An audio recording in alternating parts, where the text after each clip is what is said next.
set? Okay. Hi, I'm Gregory Vadas, Chief of the Office of Intergovernmental Affairs at the FCC, and I will be moderating today's state and local government webinar. First, I would like to thank our state and local partners and the government organizations representing them for spreading the word about today's event. Without you, there would be no point in having this event today. So again, thank you, and I hope you find it worthwhile. Next, I want to thank the Chairman's Office, as well as Joel Gorin, Chief of the Consumer and Governmental Affairs Bureau, where our office is housed, for their continuing support of these evolving webinars. I also want to thank each of the bureaus participating today and the speakers. And finally, I wanted to recognize both my staff in the Office of Intergovernmental Affairs, Elizabeth Mumma, Emmett Carlton, and Carmen Scanlon, the technical support staff at the Commission, and Gray Brooks of the social media team for helping make this event possible. So thanks. Now on to the logistics. We're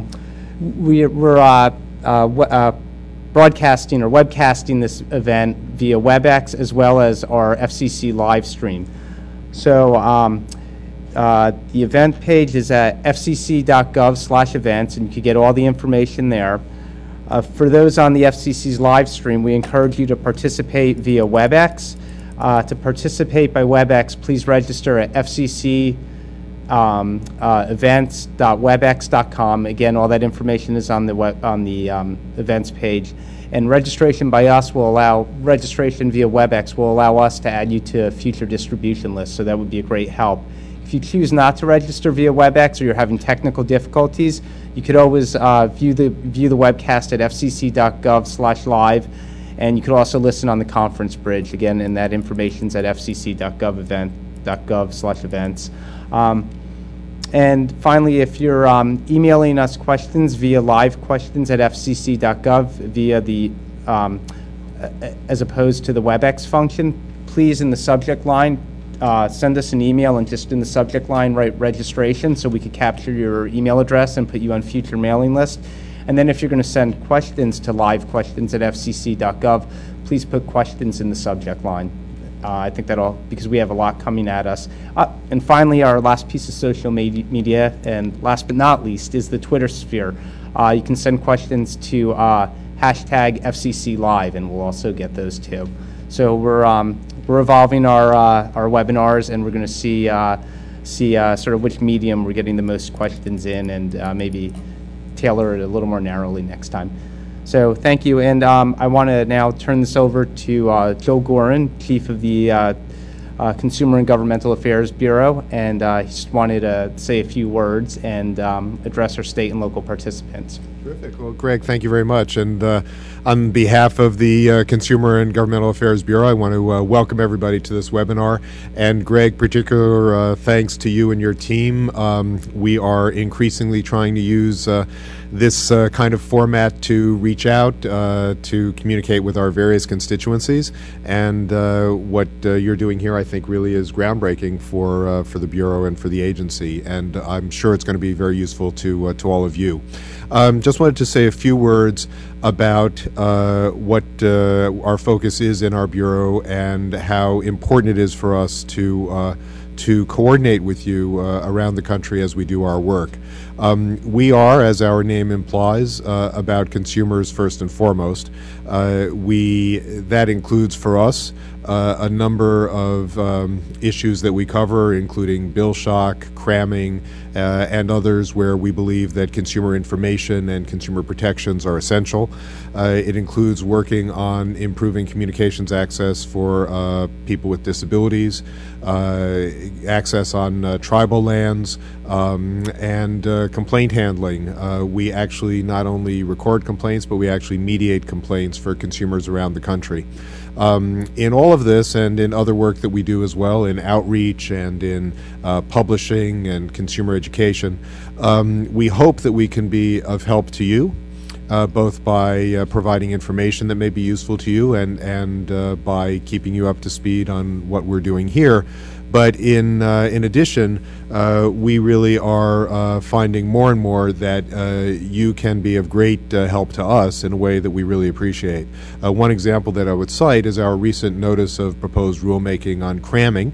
which we think can go a long way to helping consumers prevent and detect these unauthorized and unwanted charges on their phone bills. A large part of the evidence for that proceeding has been not only the complaints that we get, but the complaints that have been recorded by states around the country. So in preparing that proceeding, we reached out to many of you. We got a lot of very useful and very important information about what you're all seeing on the ground on this issue, and that was a tremendous help to us in putting forward something that we think will be of great help to consumers. So I want to thank you all for being part of this dialogue, which is a very active and ongoing dialogue for us as well. I'm sure you're going to have a productive session today, and Greg, back to you. Great. We had Josh Gottheimer scheduled from the chairman's office to speak first, but he's been delayed a little. So without further ado, Matt Nodine, Chief of Staff of the Wireless Telecommunications Bureau, will be speaking to you about wireless matters. Now, I know everybody wants to hear about AT&T and T-Mobile. Unfortunately, that's under review, so we won't be answering any questions on that. Okay, Matt, go ahead. Thanks, Greg. And yes, as the chairman has said, our review is ongoing AT&T T-Mobile. Let me introduce a little bit first about the Wireless Bureau, sort of who we are, what we do. If you don't have prior knowledge or experience with the FCC, that can be one of the first questions someone would want to know is, who is the Wireless Bureau? My family and friends think wireless, they think media, they think radio, etc., but that's not what we cover. When you hear the Wireless Bureau, sort of think cell phones, think wireless coverage, things along that line. That's the work that we do in the Wireless Bureau. We are primarily a licensing bureau. All of the frequencies, whether it's cell phone frequencies, amateur radio frequencies, or if it's private land mobile radio, if you're a mom and pop, you've got a plumbing service and you want to have radio communication with your trucks that are out doing service calls, we're the ones who license those. And as Greg said, sometimes we actually deal with some pretty weighty matters as well, which is ongoing. A couple of things that I wanted to discuss with you all. And first off, thank you. Thank you for joining this webinar. It's great to be able to reach out to the folks who are working in the states and local governments. And I'll try to remember to make sure I provide my personal contact information, because if anything I say triggers a question that you have that you don't send in here but you want some follow-up later on, I'll make sure you have that before I leave. The two topics I want to cover with you all today are positive train control and signal boosters. Positive train control is something that Congress requires that large freight rails, Amtrak, pretty much any type of carrier that's using our rail system, improve rail safety and have to implement this thing called positive train control. It's a technology that's used to improve safety on the rails. Part of what that involves is, and I have a little note to myself that Amtrak and I think it's California rail systems are attempting to implement these changes earlier than the statute requires. I think the statute requires 2015, and those two entities, at least I'm aware of, are going to try to implement that sometime in 2012, which is great. And we also know the Federal Railroad Administration is working with local state governments as well as federal partners in implementing these safety changes. What we did as FCC is we opened up a dialogue with the industry to ask what is the best way to move forward on this. How do we make these signals available? What's the framework behind that? And as is the case with most of the work we're doing, it's ongoing. But that dialogue is in place, and we're looking forward to finding a way through a solution for that. What you might be more germane to the type of questions or the background you all come from is something called signal boosters. And the best way I know how to describe it is if you have cell phone coverage and I'm from the state of South Carolina, so I'm just going to use that as an example. If you're sitting in Columbia, South Carolina, which is the state capital, and you got the carrier coverage, and let's say you have one of the major carriers and they sort of have their footprint, and you can go online and you can see where their coverage areas are. But what happens if you're on the fringe of that? What happens if you're sort of a more rural area, or if you're traveling down an interstate, or if you live along an interstate? Most of us know that carriers have pretty much built up along most of the interstates. But what happens, and that coverage extends some miles on either side of an interstate. But what happens if you are on that fringe? How do you get good cell phone coverage? What a signal booster does is pretty much what the name implies. It boosts the signal. It receives a signal that's coming from a tower, does an internal modulation, internal electronic process, and don't even ask me to explain how that happens, but it does, and then it is able to boost that signal to a specified, pretty circumspect area around there. And if, for example, if you have a home and you want to put a signal booster in, and it'll boost the signal coverage for your home. If you are, the second part that this could affect is those that are in sort of an urban cabin or chasm. If you live in a major city and there are lots of skyscrapers or large buildings on either side, and you want to go to a coffee shop or a restaurant, and maybe the signal's having a harder time reaching down into there, you can put the signal booster in place, and it boosts the signal to your customers. And that's great. The challenge is that if a signal booster is installed or manufactured in a way that harms the network, that can actually cause a lot of disruption. It can interfere with 911 calls. It can interfere actually with your cell phone reception, whether you're trying to download data or trying to make a voice call. So you've got to find that balance of how do you find a path forward to make signal boosters more economical to the consumers who want to use them, while at the same time protecting the infrastructure of the cell phone framework that the carriers have put into place. So we, as the Wireless Bureau, in conjunction with a few other folks here at the FCC, we began an inquiry into that, and we took a lot of feedback, both from the industry, who of course want to protect the networks, and from consumer groups who want to have a way to make or to boost the signal reception for consumers who could be affected by this. It'd be a great thing to do to have consumers have that access to the data plans and to the voice calls in areas that may not typically have been exposed to that or have weaker signal. So after a lot of back and forth, we proposed a framework that would protect the networks, at the same time making some of these signal boosters more economical for the consumers. We've talked to manufacturers, we've talked to the industry, we've chatted with obviously the carrier groups and their associations, and it's actually been something really exciting. We get some feedback from consumers that this is a good thing for them, and we're looking forward to some final steps being taken here in the very near future. As Greg implied, or as Greg actually stated, a lot of the work we're doing is ongoing, and it's not some of the things we can chat about here. This is my second year now being involved in this webinar, so I definitely appreciate the fact that you all tuned into this. My contact information, first off, you have my name. It's Matthew Nodine. If you need to reach me by email, it's matthew.nodine@fcc.gov. And my direct dial is 202-418-1646. And I don't know if any questions have come in. We haven't seen any, but certainly any questions pertaining to wireless matters, feel free to send to live questions at fcc.gov, and we'll be sure that Matt gets them, and we'll get back to you. And again, I wanted to use this as a moment to also remind you to please send us an email that says registration to livequestions@fcc.gov, as well as if you have any questions, then you can put in the subject line questions and send that as well to livequestions@fcc.gov. So we're waiting, and Matt, thanks. Thanks, Greg. It looks like we're running a little. Ahead of schedule. So next up, we're going to have our folks from the Wireline Competition Bureau, and I think they'll be talking about a subject matter certainly. Yeah.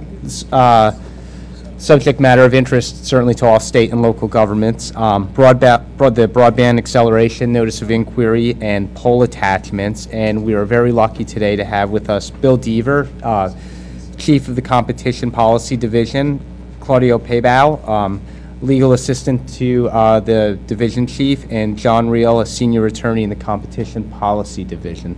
So we are very lucky to have a full staff from the Wireline Bureau here to speak with us and give a presentation today. So please use this as an opportunity to email us questions at the email addresses I gave or via WebEx. We're really more than happy to hear from you. Thank you. Thank you, Greg. I'm Bill Dever from the Competition Policy Division, Wireline Bureau, and as Greg said, I'm joined by two other members of the Competition Policy Division, John Reel and Claudia Pabo, and we're here today to tell you about our Broadband Acceleration Initiative and a couple of related proceedings that we had earlier this year that dealt with both pole attachments and rights-of-way issues as part of that Broadband Acceleration Initiative. The April agenda for the Commission dealt with two items. One was an order adopting pole attachment rules, and that one you can find on our website. Then the number of it is FCC 11-50. At the same meeting, the Commission also adopted a notice of inquiry on accelerating broadband deployment and kicked off a comment cycle on that notice of inquiry. Those comments, many of them are in docket number 11-59, and the reply comments have just been filed on September 30th. We originally had 150 comments in that proceeding and 2,000 pages of comment.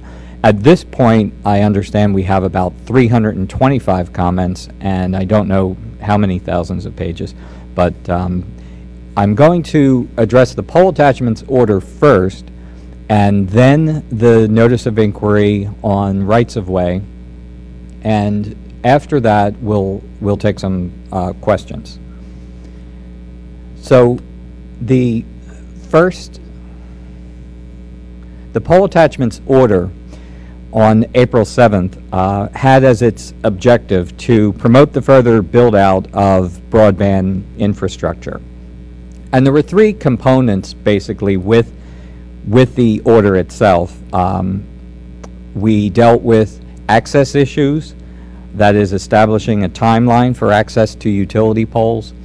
The problem with access to utility poles historically has been protracted negotiations between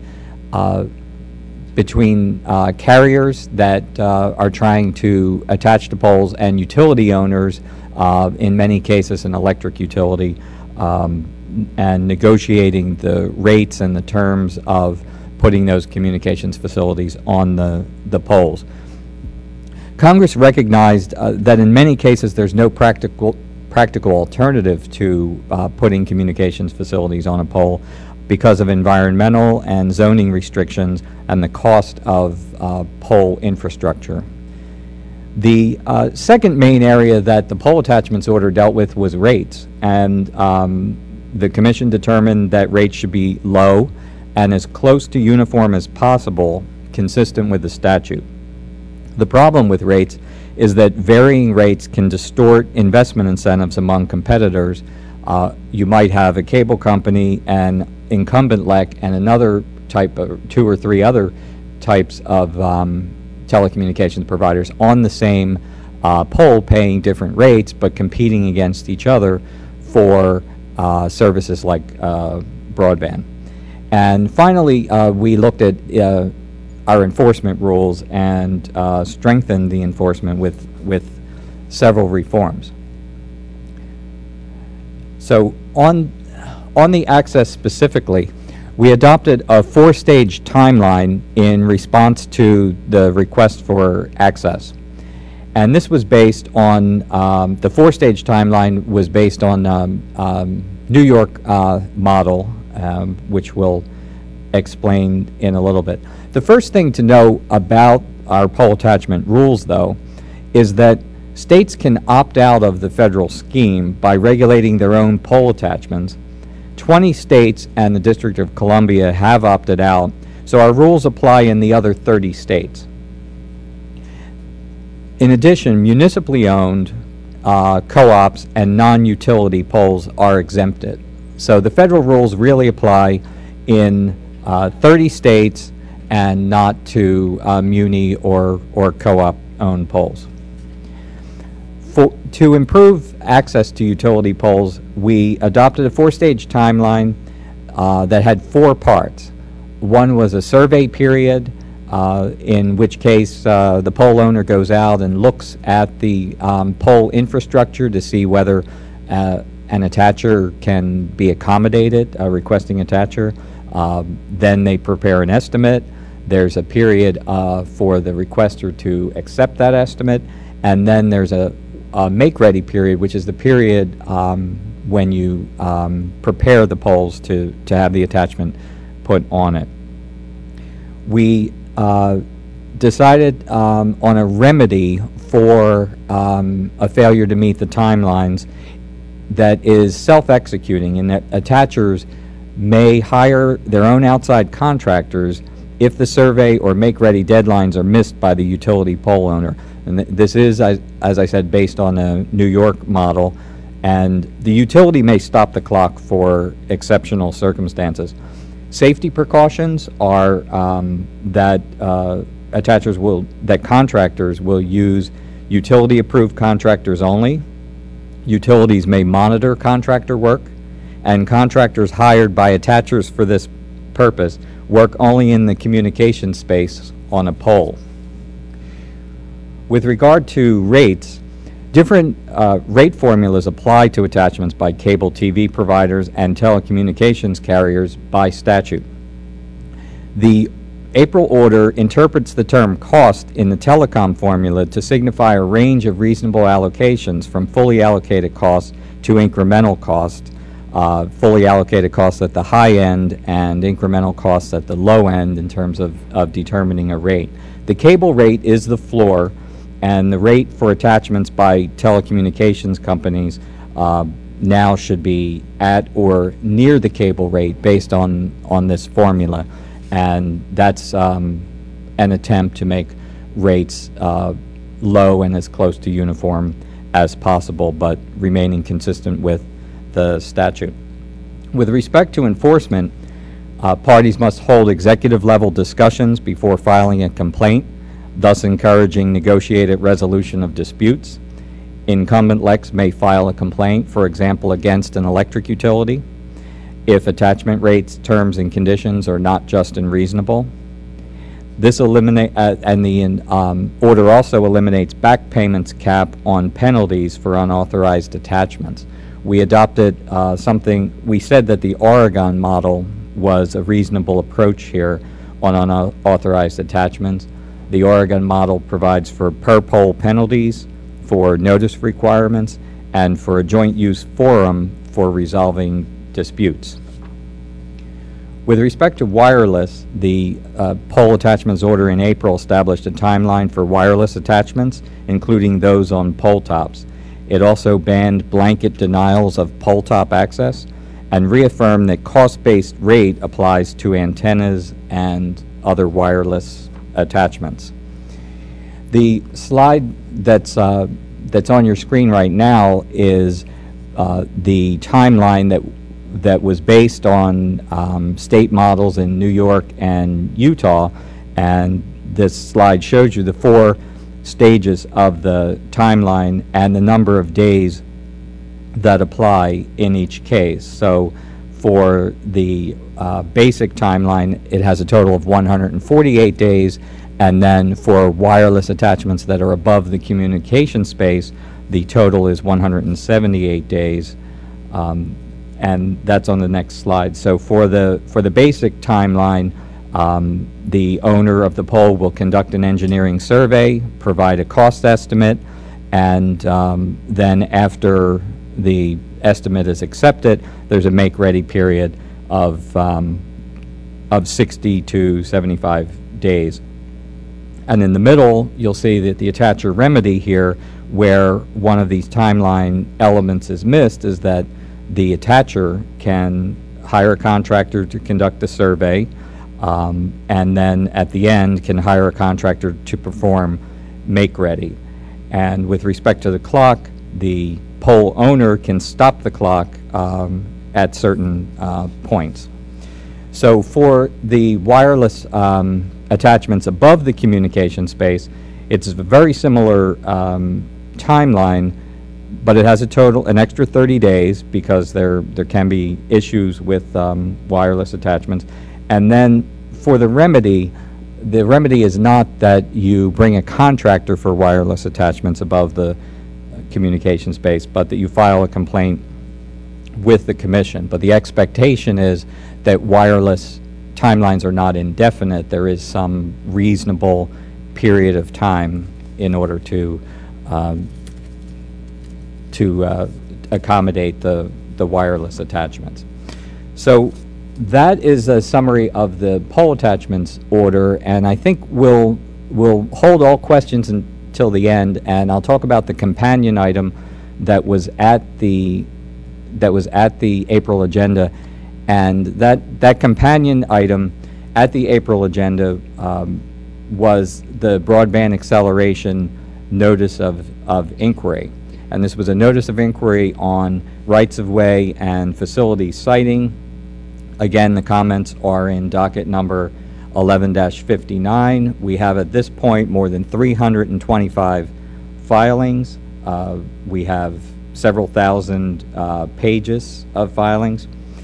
The whole inquiry in this notice of inquiry was to determine how can the FCC work with other government entities, including federal, to improve policies governing access to physical spaces where wired and wireless broadband infrastructure can be deployed. The identified stakeholders in this proceeding are state and local governments, federal agencies, including the Department of Interior, tribal governments, consumer advocates, and the private sector. The challenge here is working together. Can we reduce the cost and time required for deploying broadband infrastructure, both for fixed and for mobile services? A little background on the rights-of-way NOI. The National Broadband Plan that the Commission conducted in 2010, it was released in 2010, concluded that access to rights-of-way significantly impacts broadband deployment. And there's a critical need to access rights-of-way, particularly for wireless build-out and augmentation these days. The Commission conducted a broadband acceleration conference in February 2011, and we brought together leaders from federal and local government, electric utilities, carriers, and tower companies to identify ways to foster broadband deployment, which can serve as a foundation for future economic growth. The notice of inquiry generally concerns key challenges and best practices for expanding the reach and reducing the cost of broadband deployment, and examining federal, tribal, state, and local government policies for access to rights-of-way and wireless facility siting. We sought comment on a broad range of issues related to access to rights-of-way and wireless facility siting in relation to broadband deployment. The goal here was to update our understanding of the issues. Comment was also sought on a range of possible actions that the FCC might take to reduce burdens or to facilitate broadband deployment. In this notice of inquiry proceeding, we're seeking out data with an opportunity for all interested parties to respond before taking any action. We're trying to assess both the extent and impact of any challenges and to develop a record on potential solutions. The specific areas of comment sought in the notice of inquiry are the timing and ease of permitting processes, the reasonableness of charges, the extent to which ordinances or statutes have been updated to reflect current communications technologies, for example, DAS, or innovative deployment practices, concrete evidence of discriminatory or differential treatment, examples of streamlined practices that might be useful for copying, consistencies and differences among jurisdictions. We understand that in many cases a carrier will have to build across multiple or many jurisdictions for the same project, and if there are large inconsistencies in the permitting processes and fees, that can have an impact on carriers. Other concerns that we requested comment on were so-called third-tier regulation or requirements that cover matters not directly related to rights-of-way use or to wireless facilities siting. And we understand in many cases there are public safety issues and other issues that are very important to address. The possible FCC actions to address that we sketched out in the notice of inquiry are to, one, develop and promote best practices and increased uniformity of governmental policies for access to public rights-of-way.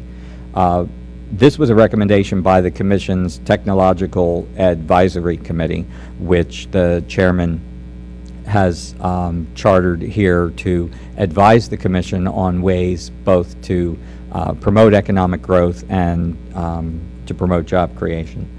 We also could make specific recommendations for action to Congress and the administration. We sought comment on that.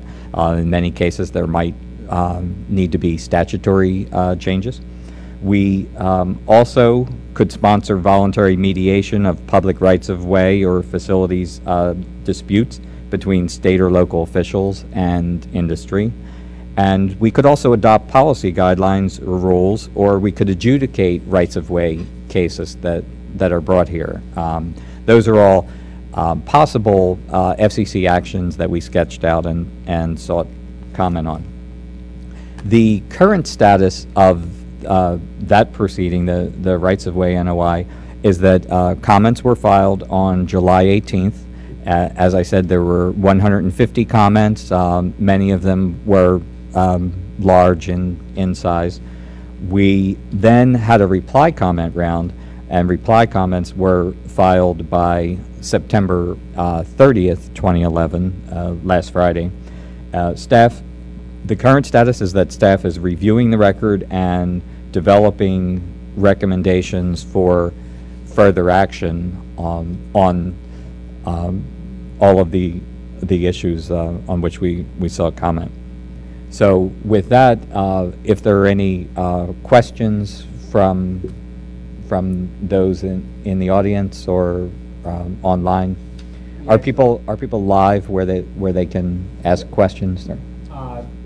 They can only ask via the web, but they could tweet it in, or they could ask questions via WebEx, or email us questions via live stream. We do have a tweet, and it is from, let me refresh it. We have questions about, from somebody who operated an ISP. Let me refresh that. Maybe you could read. The question on Twitter: I operate a broadband ISP that is not a telco or cable company. Will new regulations give me and my colleagues access to polls? And the answer on that one is no. By the statute, you really do need to be a telecommunications provider or a cable company in order to have mandatory access to polls. That's not to say that you couldn't negotiate some arrangement with a poll owner, but the Commission did not expand the nature of attachment rights to include ISPs only. Any other questions? I did not see anything else come in.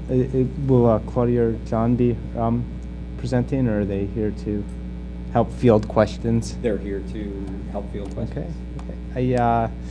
I encourage folks. Last time we had lots of questions, I remember, for the Wireline Bureau. So we'll give it a minute. And again, it could be live questions at fcc.gov or via WebEx or via tweets. Keep them coming. So we'll have to give everything, give it a minute and maybe take a pause. Some coming in here. Oh, great. Okay, that's good. That's fine.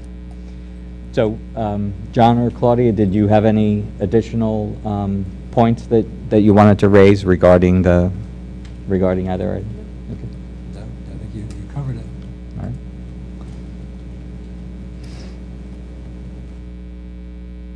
Maybe let me take this one. It's from Fairfax County, local jurisdiction, and Fred Elrod asked, the commission indicated the reformed IAC would have a chance to weigh in on the NOI. When will the IAC members be named, and how will it have a chance to comment? The industry's TAC has already had its input taken into account.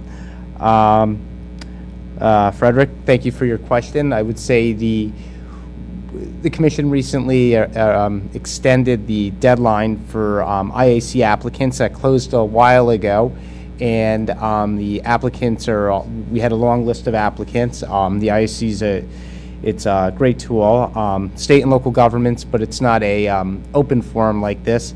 And we're currently, us and the chairman's office are currently contacting some of the applicants. So we hope to have the IAC up and running in the near future, and certainly once the IAC is formed, it has the opportunity to comment on whatever proceeding it wants to. And if you take a look at the FCC webpage under the Intergovernmental Affairs Committee, there are numerous things from shot clock proceedings where the IAC has weighed in on, I think some other wireline issues, but that the IAC certainly has the opportunity to make recommendations to the chairman and the commission. That's certainly true. Although our formal reply comment date was September 30th, the proceeding is open until the commission takes any action, and people are always free to file ex parte to make ex parte submissions into the docket, and so certainly an IAC would have an ability to do that in this proceeding. We had another question come in via WebEx from Jody Miller, and again it was on the will the Local Government Advisory Committee, which is the Intergovernmental Advisory Committee, have a chance to provide recommendations to the NOI? And it is the same answer that Bill just gave. Right. Let's see. Anything else coming in? So just great. Hang on. We're going to have somebody bring that over.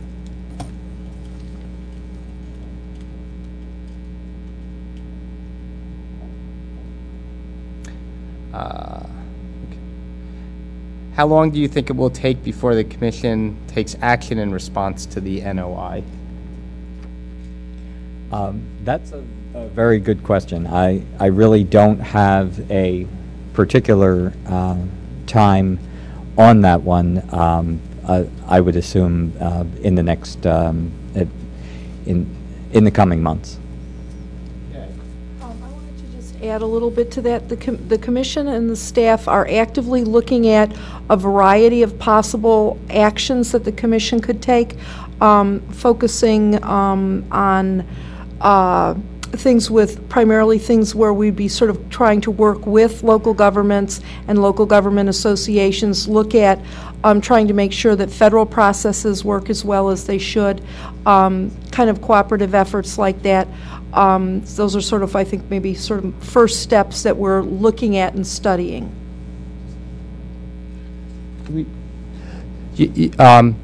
Thanks, Claudia. Thanks, Bill. You know what? I'd love to ask our Wireline Bureau folks to stay here, because I'm sure we'll have some more questions on pole attachments and on the broadband NOI. And in the interim, while people type out those questions, pound them out on the keyboard, Blackberries, iPhones, whatever. We're lucky enough to have Josh Gottheimer, Senior Counsel to Chairman Janikowski, with us, and I think he wanted to say a few words to address our state and local partners. Josh, thanks. Thanks so much, and hi everyone out there, and I really appreciate you taking the time to log on and spend a few minutes with us. We know how important your schedules are and how pressed they are, so a few minutes you're giving us goes a long way, and if you have any questions, so we're happy to follow up after. I thought if I could take a minute and just outline for you the chairman's top priorities for the rest of this year, and outline also his larger priorities of his chairmanship. And from there, that will give you a sense of what his agenda is. And of course, this is just a piece of it, because there are so many things that go on every day in the commission and the bureaus and the staff who make this place work are doing things every day to move the ball, especially for state and local governments. So the chairman, first and foremost, and what he has made his North Star of his chairmanship is broadband, and making sure that we do everything possible, as I'm sure the team was just talking about, everything possible to both get more people access to broadband for those who can't get it if they want it, and then to do more to get people adopting. And the access side covers two pieces, wired and wireless.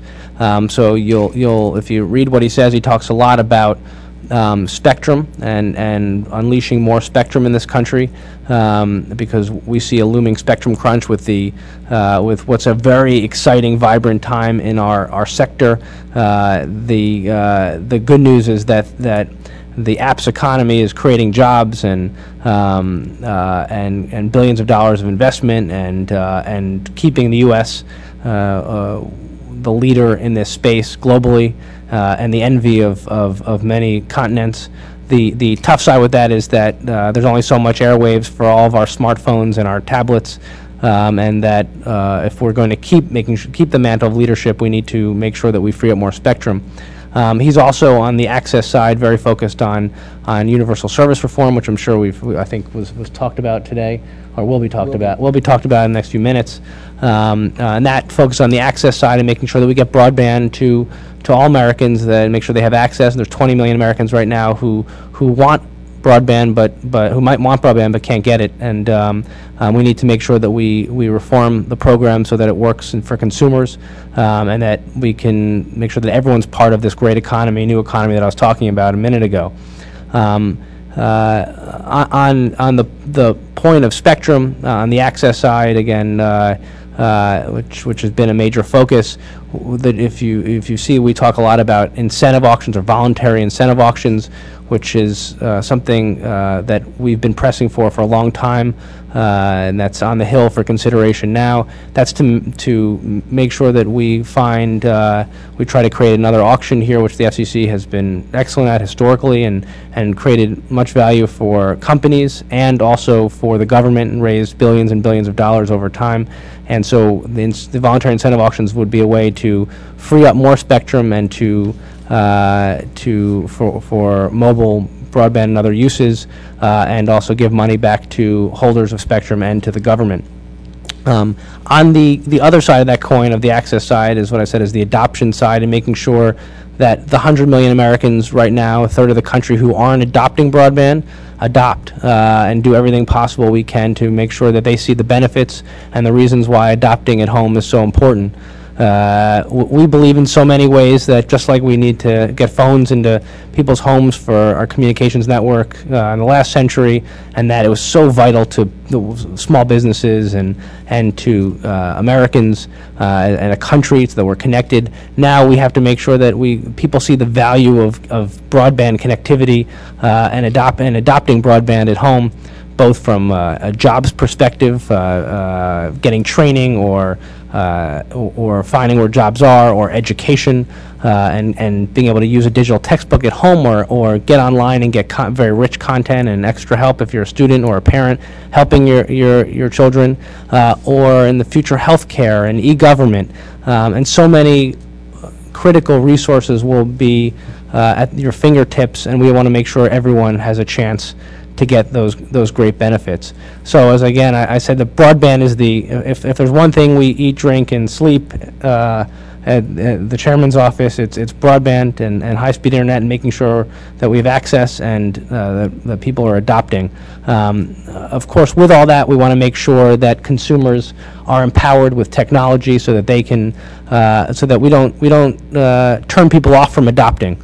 Because if people have the right tools and be able to protect their privacy and make sure they're secure on the cyber side, and if you're parents, make sure you know where your children are going, so you can make the decisions with where you want them to go, and that you're not getting nickeled and dimed, and you have all the information at your fingertips. That's also from a consumer standpoint critical, and something we've been obviously fighting hard for at the Commission.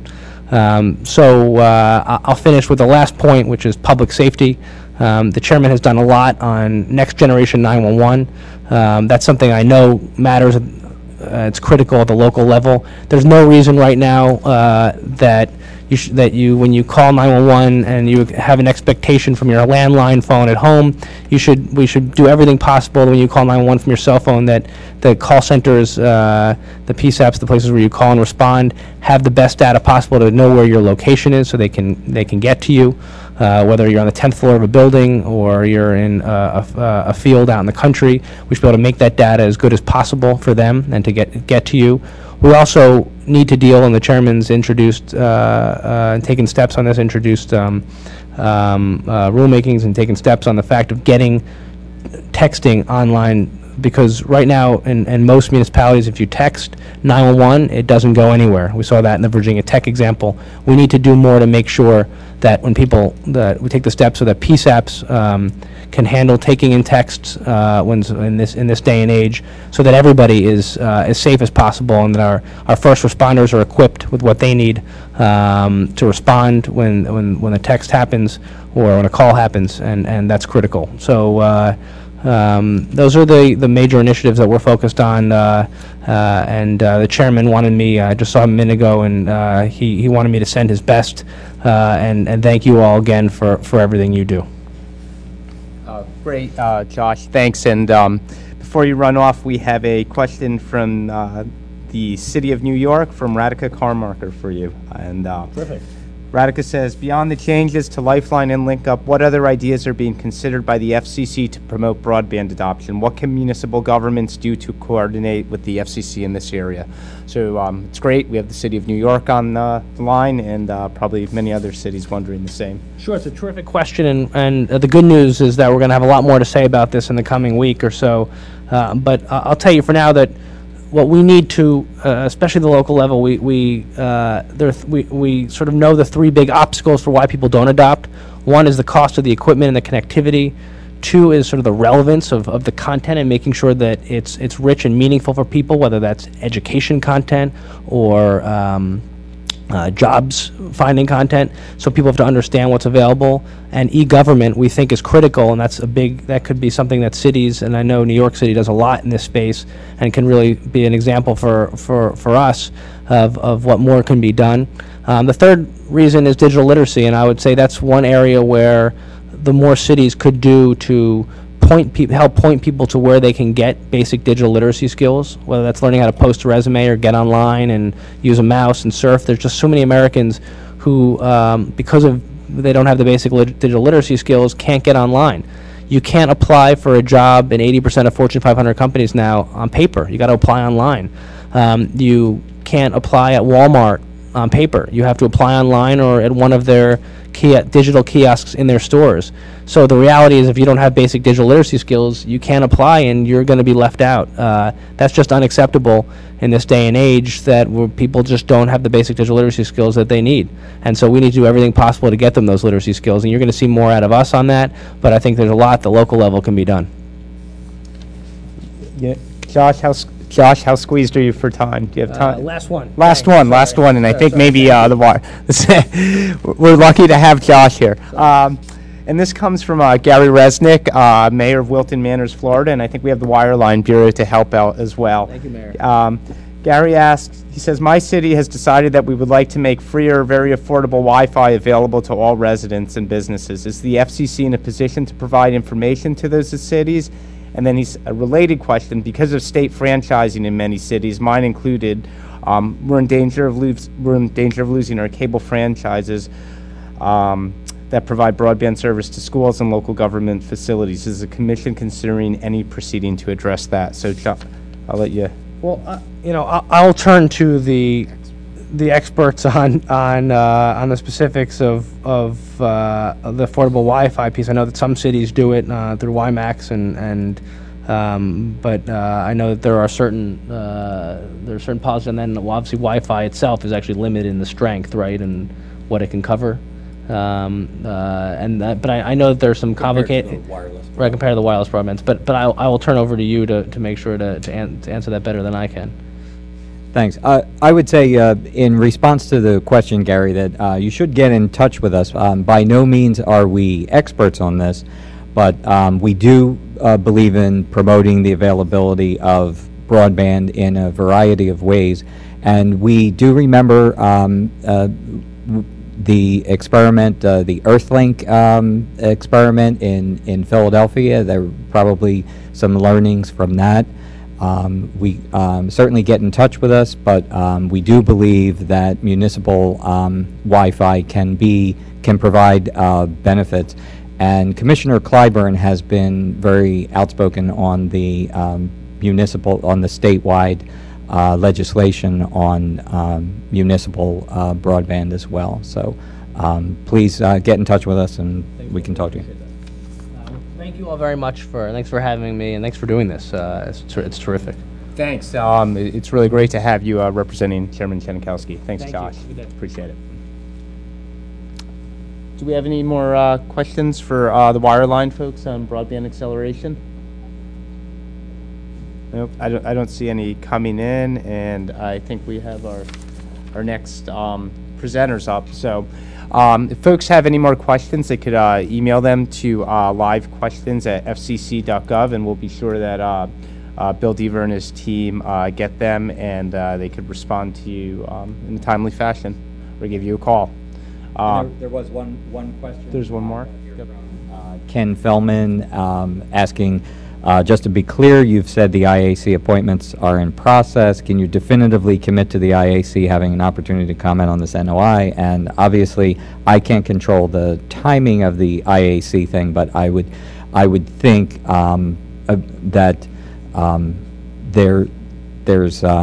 that it's quite likely that the IAC would be able to comment. I do not envision action before the IAC has a chance to think about it. And that's something we could certainly socialize up the ladder and make Josh and the chairman's office aware of. So you could certainly file a ex parte or something, even if the comment period's closed. Or and the IAC could also, once it's formed, they could send a letter. But we can't say with 100% certainty on timing. But we will let everyone know about that. Sure. Thanks very much. Thank you. Great. Thanks, guys. You're welcome. Thank you. Okay, we're just a few minutes ahead of schedule, but our team from the Public Safety and Homeland Security Bureau are here, and they're here to speak about the upcoming November 9th emergency alert system test, and I asked them to come up to the podium and join me. Do you have their... Oh, great. Just take a seat. Great. We have with us Tom Beers, Chief of the Policy Division in the Public Safety and Homeland Security Bureau, as well as Gregory Cook, Associate Chief in the Policy Division of the Public Safety and Homeland Security Bureau. And they're here to speak about the first nationwide test of the emergency alert system. And we've been speaking to, I know Greg's done a few webinars at some of your state and local organizations, and we're just trying to get the word out to you guys so we don't end up with a War of the Worlds scenario. And this is a really important matter, so thank you for coming and speaking to us today. Great, thanks. Is this on? I think it is. Hi. Good. Good afternoon, everybody. And as Greg just mentioned, we're here to talk about the first national or nationwide test of the emergency alert system. And I'm going to shortly hand this over to my associate, Greg Cook, who's been one of the chief architects from the Commission's perspective of putting this together. But I'd just like to begin by reminding you that this test is coming down on November 9th and at 2 p.m. Eastern Standard Time. And we would very much appreciate it if you would all help us get the word out to your constituents and stakeholders about the test. The test is going to last a total of about 3 minutes, and it's going to look an awful lot like tests that you're usually familiar with on the current emergency alert system. The emergency alert system requires monthly tests. But there are going to be some differences, and Greg's going to talk about those differences. But again, the key words to get out, the key information to get out is that it's going to be about 3 minutes starting at 2 o'clock Eastern Time on November 9th, and it is only going to be a test.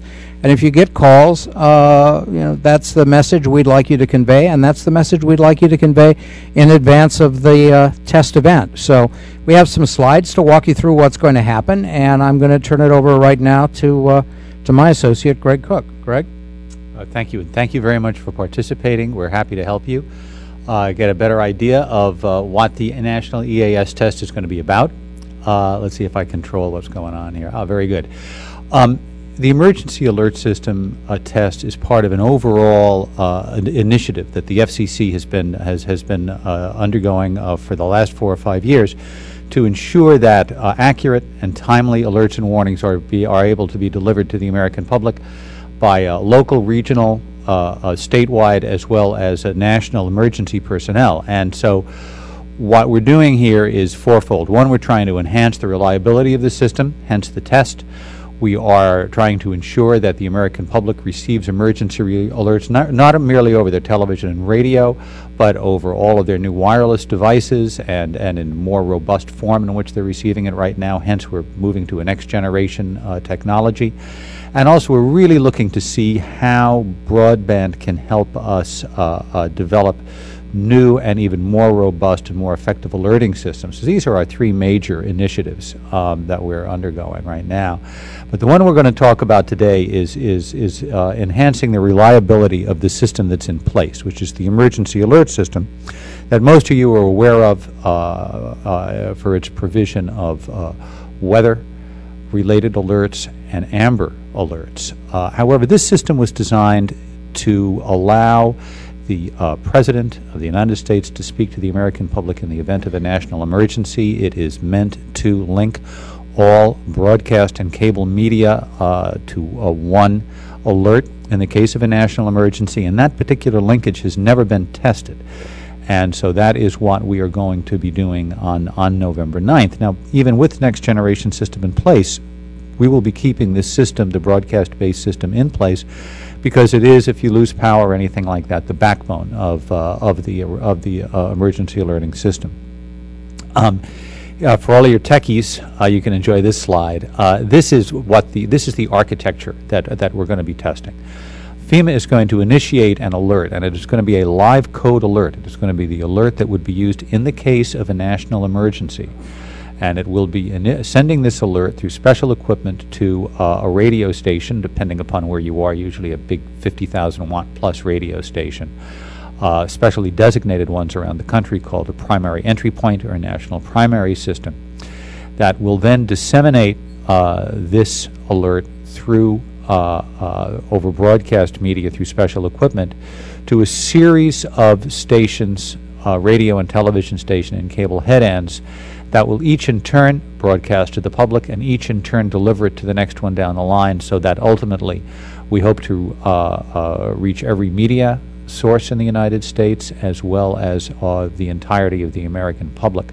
So taking a look at this slide here, for example, if you take that one box that says PEP and multiply it by about 40, then you have an idea of how many links FEMA is going to be making, and so it'll go from 40 links from FEMA to the national primary entry points to about 550 local primaries, and then to the rest of the 30,000 odd broadcast licensees and cable licensees around the country. And those PEP stations are scattered around the country, aren't they? Yes, they are. They themselves reach 90% of the public. And that's the way the system is designed. There are multiple redundancies in the EAS that hopefully that any alert will be able to reach everybody. So here are the primary elements of the test. The Commission promulgated national testing rules and procedures, and we did this by way of an order that were released last year that established the broad parameters for the test and changed our rules to require a test. Since then, we've been coordinating with our partners, and those are our partners in the industry, broadcasters, cable service providers, as well as our state and local and federal governmental partners throughout the country. pre-test outreach, which is what we're going to be undergoing currently, and post-test analysis. Now, the elements of the test are as follows. It is scheduled for Thursday. I think is it Wednesday? What is, I think November 9th is a Wednesday. Well, whatever. It's scheduled for November 9th, 2011 at 2 p.m. Eastern Standard Time.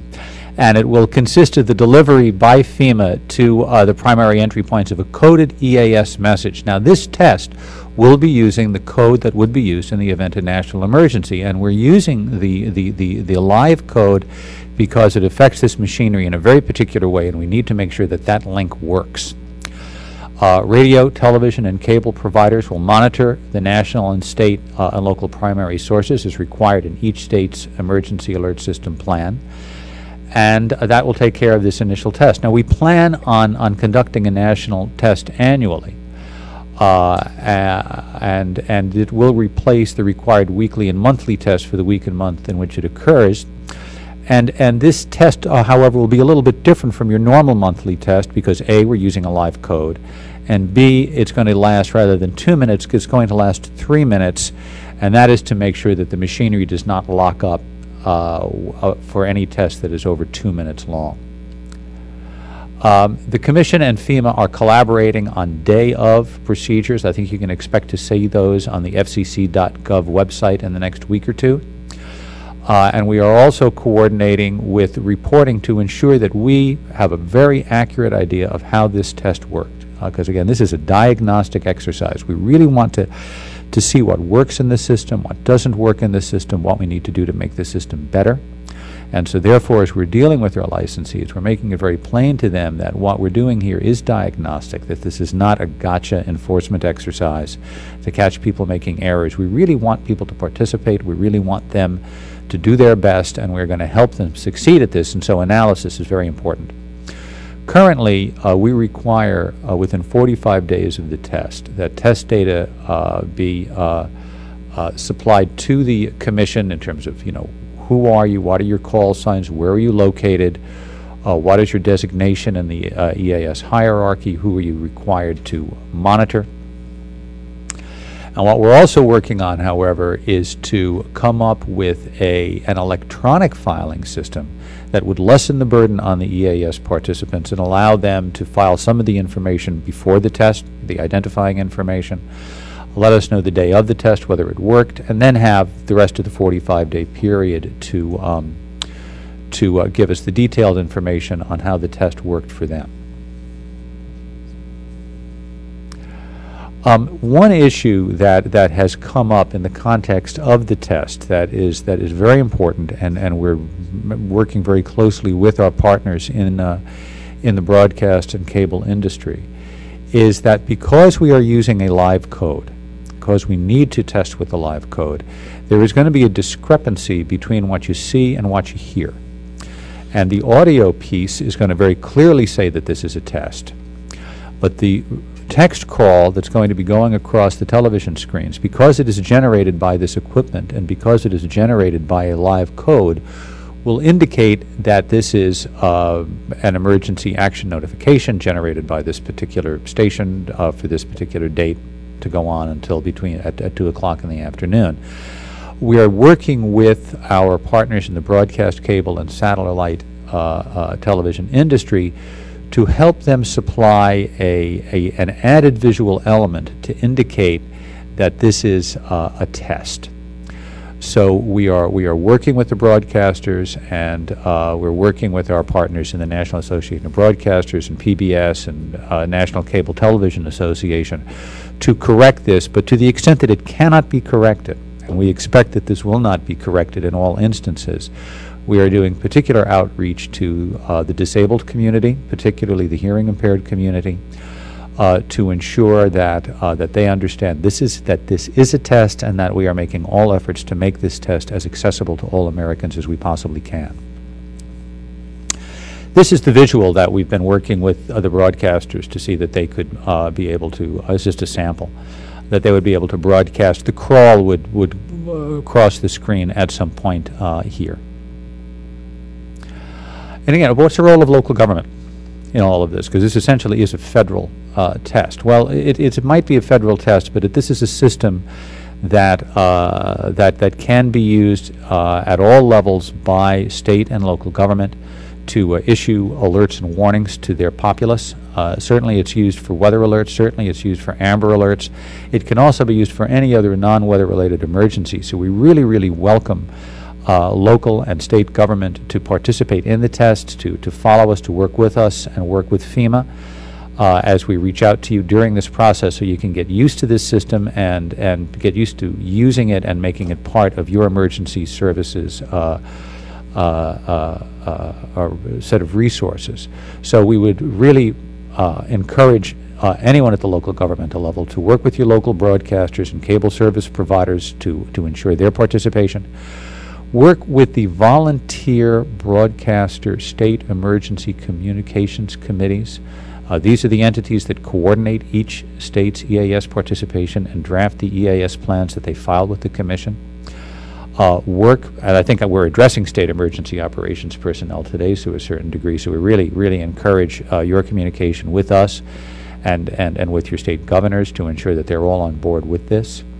And work with us and work with FEMA and other state and local governmental entities to inform the public about the test. And below, please find the website that we have for the test and the websites that that FEMA has for the test as well. And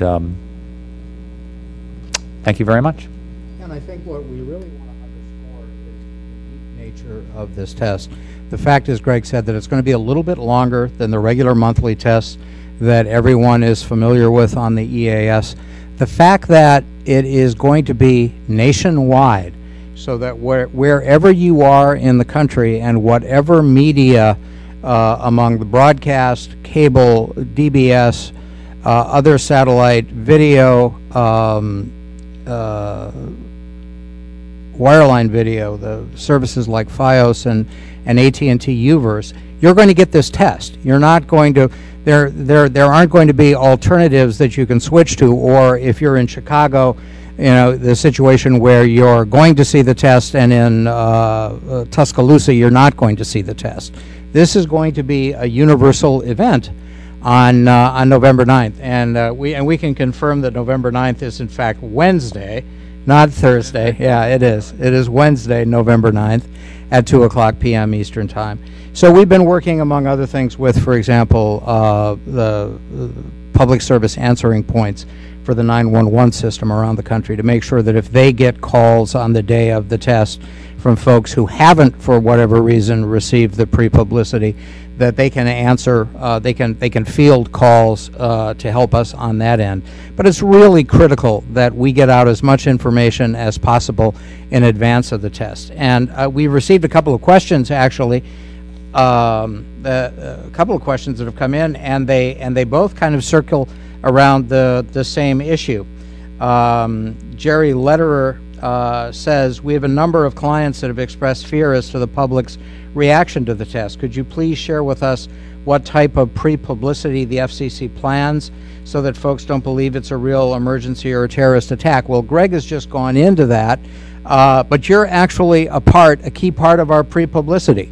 I can share with you the overall strategy, I think, that FEMA and FCC have developed, and that is that now that we're in the critical 4 weeks leading up to the test, the next couple of weeks in particular are going to be devoted to making sure that all of the EAS participants, the cable and broadcast providers and satellite providers and the rest, are ready to conduct the test.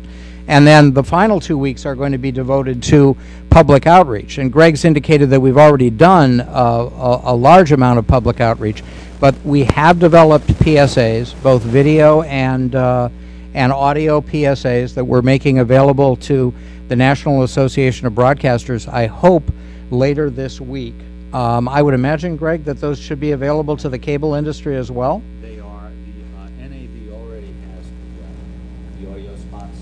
We expect the video spots to go out next week, and I know that NAB is going to make those available to its constituent members. And the cable NCTA will be doing so as well. And we also have scripts, to the extent that radio DJs and whomever else wants to read something, that they'll have ample opportunity to do so. And I think it's going to be key to use all kinds of media to get this information out. We already have indication from broadcasters, radio broadcasters who have websites that they're planning to post the audio messages as streaming options on their website, so that folks who go to radio broadcaster websites will be able, in some instances, to get that information that way. And we're encouraging everyone in the participant community that has a website to help us get the information out that way as well. And with the second question that came in from Jody Miller was essentially also on the same subject, and that's, can we get these PSAs out to cable folks? And yes, as Greg just described, we're going to try to do that. So if you have any questions about this in any in any sense, get in touch with Greg or get in touch with me, and we'll be happy to field your questions. And if that includes connecting you up with other folks in the broadcast community or folks at FEMA, we can help you in that regard. Also reach me at the Office of Intergovernmental Affairs for all the groups we work with on a regular basis. I think Gary White had the same sort of question. Will the cable, radio, video providers also do outreach? I think you guys just covered that. We have a question from Mike Reardon, Cable Communications Officer in St. Paul, Minnesota. Greg, regarding the PEG channels, public education and government cable channels, will the PEG channels be involved and have their programming interrupted? If so, how are you going to make these entities aware of this happening? Well, I think that's really up to the individual MSO. Most technically, the way most of the MSOs operate is that they force tune when they get one of these alerts. When that comes through, they force tune all of their channels to a control channel that then delivers the alert. So any of the PEG channels, if you're watching those or watching public access or the county channel, that will also be force tuned. So I think you're going to see, certainly for the MSOs, I can't really speak to some of the really small operations, that these will be, everybody at the cable, all of the cable viewers are going to be seeing the same thing. Okay, so, and the PSAs, we're having some questions. Are they're going to be videos or audios or we have both? Audio PSAs. We have a 15-second spot. We have a 30-second spot. I believe the video PSA is a 30-second PSA. And then again, we have scripts for 15 and 30-second PSAs as well, audio PSAs. And if I'm correct, I believe those are going to be available off the NAB website. So they can be directly downloaded off the National Association of Broadcasters website. Will they be available off the FCC website, or will we have a link to the NAB website, do you think? If people come to our website, some of the PEG folks were asking, can they get the PSAs through our website, or do they need to go to NAB? I don't know the answer to that question at this point, Greg, because I don't know what NAB is going to have to do to those to be able to, provide them to broadcasters and others, if there's any kind of formatting or whatever that goes on. So I don't know the answer to that question at this point. I would venture to say that even if we don't have them on the FCC website, we have a link to where they are at the NAB website. I think that's a good idea. I think that's what we'll do. I hope that answers your questions. I don't see any more coming in. So we'll have video and audio PSAs. And we have one more really important question for the disabled community, or hearing impaired. What provision has been made for hearing impaired persons to read the message in the event of an actual emergency? In the event of an actual emergency, you would not have the discrepancy that we're having in the test, because in the event of the actual emergency, the audio and the video would essentially be reflective of each other. So if there were a real national emergency, it will tell you it's a national emergency. We are working on methods to make sure that a great deal of detailed information will be available visually, and anticipate you're going to be seeing that as the next iteration of EAS is deployed over the next year or so. But for right now, at least you would, at minimum, everyone would know it's a national emergency. Thanks, Greg. I don't see any more questions coming in. We'll give everybody a pause for a minute to type away. And any other, I'd like to say with all our state and local groups, the parent organizations out there, we've sent you a newsletter that you could that we're hoping you'll both put in your electronic newsletters, your hard copy, and paste on your homepage. That the Office of Intergovernmental Affairs and the Public Safety Bureau did together. And if you need that sent to you, again, just please contact myself, Greg Cook, or Tom Beers, and we'll get that to you. And please distribute that in your newsletters. And that's one of the ways we can pass it on to thousands and thousands of people. Yeah, I think one thing that we want to say, or perhaps we've said it already, on the issue of who may or may not see what at the actual event of the test, remember that this is a test, and we're going to expect that there are going to be some instances of system failure that we're going to study as a result. So not everybody is going to see everything or hear everything that would ordinarily be expected in the system as designed. It's really critically important that we get the word out in advance of the test so the public knows what to expect at the time of the test. We can't afford to rely on what might be available on screen at the time of the test, because it's precisely the fact that we're trying to test how well the system works at the time of the test, and certain parts of the system may work better than others. We have another question about whether small cable operators, i.e. those of 200 or fewer subscribers, are exempt from EAS requirements, and the question is they are not. There had been previously a series of waivers granted to small cable providers, but those have all, for really quite a while now, timed out. And so we expect that that all cable providers at this point should have EAS equipment installed in their head ends and would participate in the test.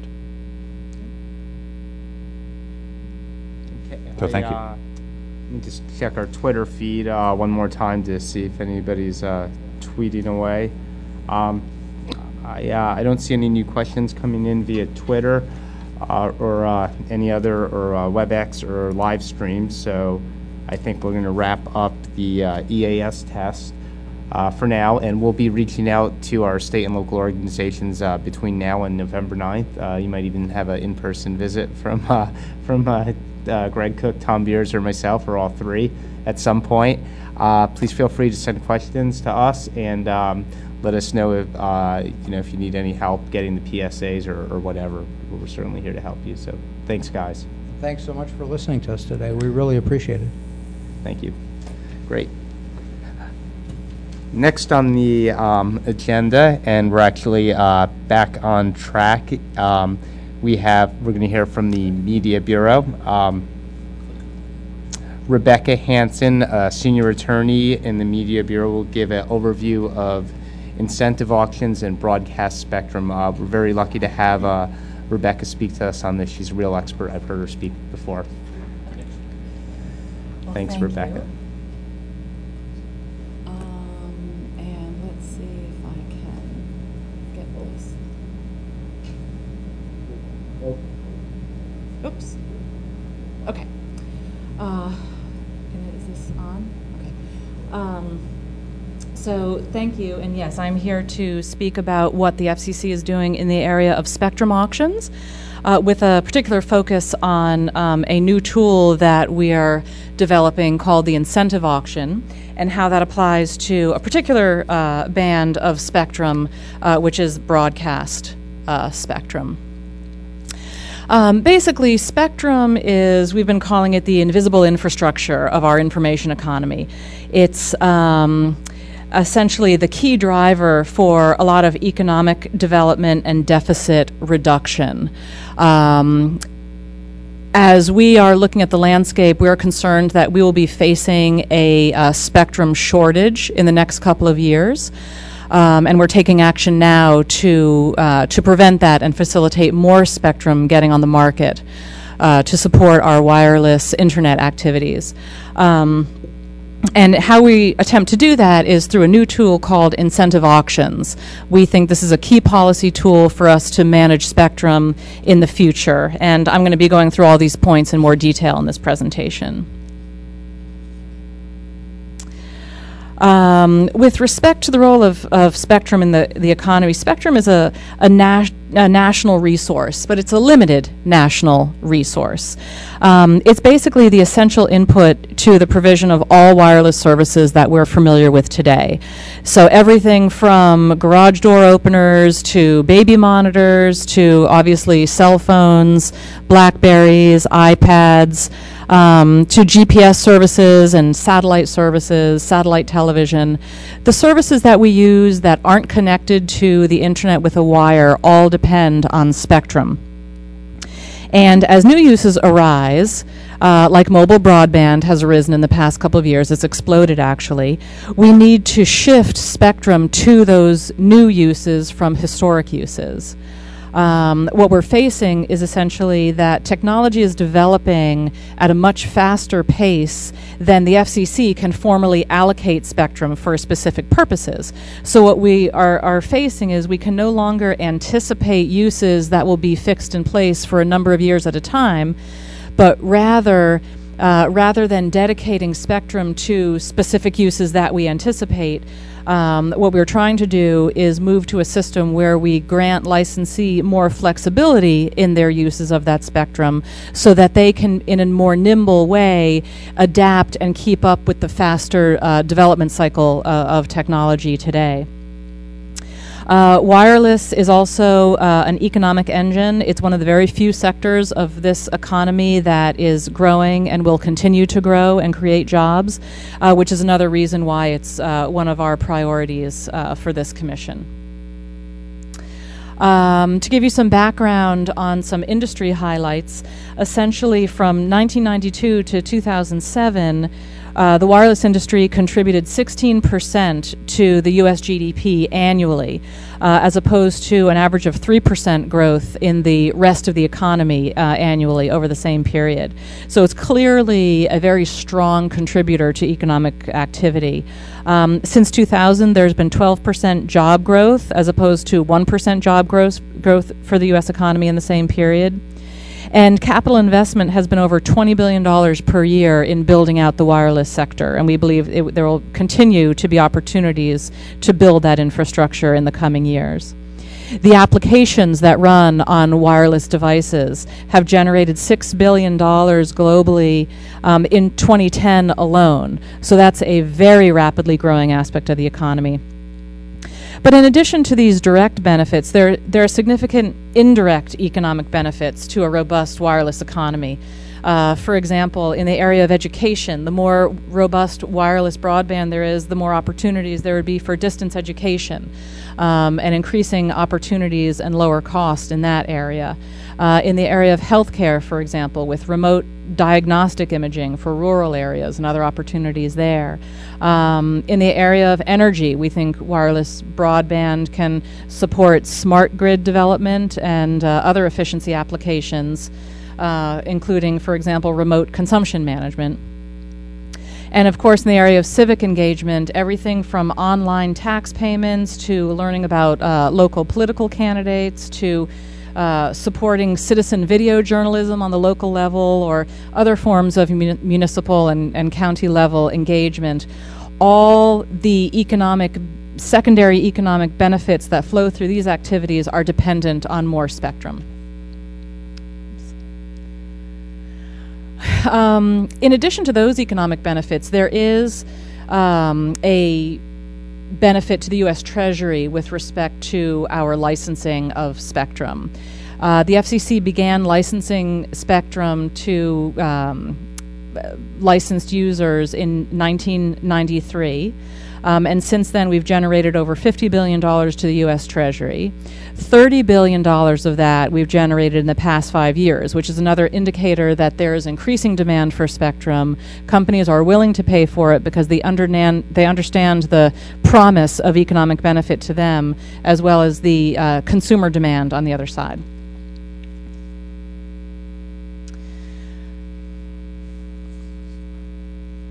So why we're concerned about the so-called spectrum crunch or spectrum shortage that we're facing is that right now we are running out of unoccupied spectrum for broadband. In the past, the FCC has gone to look at the band and see where there are no users. We have relied on that unoccupied spectrum to auction for commercial services. But that unoccupied spectrum is running out as more and more of the spectrum becomes occupied for a variety of uses. Our concern is that if we don't act and if we don't get more spectrum out into the market, then spectrum will become a scarce commodity, which typically means higher prices for consumers. Carriers might need to resort to rationing, and we want to avoid broadband access becoming an elite luxury good, but rather we want it ubiquitously available to all Americans for the opportunities that I described previously.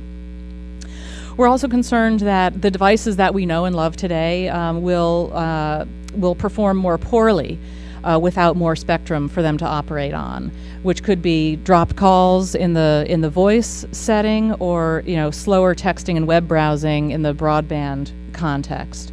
But more importantly, I think the most important as we look forward is the lost opportunities for innovation in the wireless space. The U.S. leads the world in wireless innovation, and we don't want to lose our edge because we don't have a robust, fast national wireless broadband footprint in which to innovate. So since 2000, obviously there's been an explosion in mobile broadband users. Essentially, folks connecting onto the internet since 2000 have tripled in the past 10 or so years. So since more people are using wireless devices, that means more people are using spectrum on which those devices need to run. In addition to having more users on our network, those users are using more spectrum each. So if all these new users were just texting, we wouldn't have a problem. But the reality is that those users are using devices that use increasingly more sophisticated and data-hungry applications. So if you look back at the beginning of wireless usage with simple feature phones, they only consume tens of megabits per month. Then smartphones were introduced. I think we're up to 75% penetration of smartphones.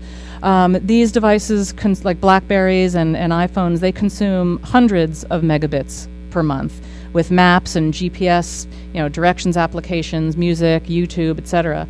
But as more and more folks use air cards in their PCs and now iPads, those devices consume gigabits per month, including live streaming for news, television, movies, and similar entertainment, but richer data applications like online education or apps requiring more security like banking, etc. So what this means, if you just look at the last year alone from 09 to 010, the megabit usage has increased 4 times in that 1 year alone.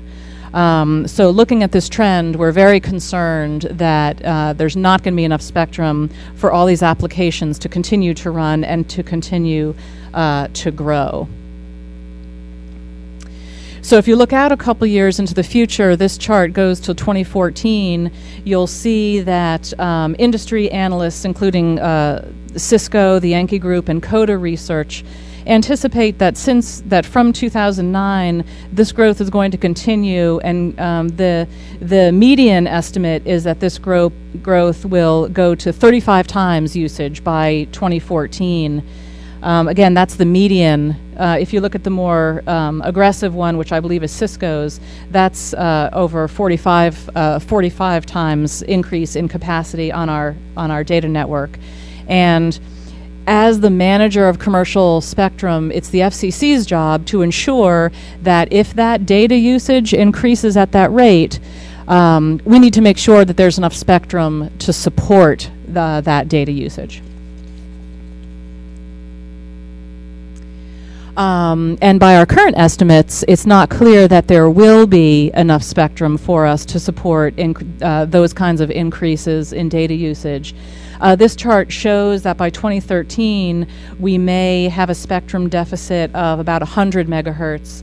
And then by 2014, we may be down into, if we don't do anything, we may be down 300 megahertz as compared to demand, which is why the National Broadband Plan recommends that the FCC and NTIA together make 500 megahertz of spectrum newly available in the marketplace to address this very problem. Now, there are, with respect to 2013, which in spectrum terms is really right around the corner, there are some short-term opportunities that we can pursue to make sure that we get some spectrum on the marketplace. One example, well, I'll flip to that chart, actually. An example of that is this chart shows the various bands and what we're doing in each band to address getting more of that band available for mobile broadband. But some short-term opportunities that we've already availed ourselves to include modifying the WCS services. There are 25 megahertz there that we have allowed to be open for broadband usage. And similarly, with the MSS, we have a proceeding underway to allow that to be used for broadband. But the one that I really want to, the opportunity that I'd like to spend the rest of my time speaking about is the television band and a tool that we've come up with there called the incentive auction. I mentioned before that in the past, the FCC has looked at unoccupied bands of spectrum, and we've taken that spectrum and auctioned it off. But now we're faced with a situation where there aren't as many choice bands that are unoccupied. So as we look across the spectrum bands, we see that the spectrum that is best suited for mobile broadband actually is occupied. And it's occupied, and when we look at who's occupying those bands, we try to assess whether or not their use is being put to its full potential.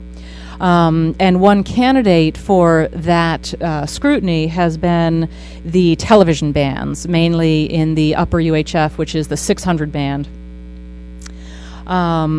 So what an incentive auction is essentially it's a new kind of auction that allows us to auction that spectrum. But unlike what we used to do, which is put all the proceeds from that auction into the Treasury, an incentive auction would allow us to share the auction proceeds with the current occupants of those bands, and that sharing of proceeds would be the motivation or the incentive, if you will, to have the incumbents of those bands relocate out of that band to make room for mobile broadband.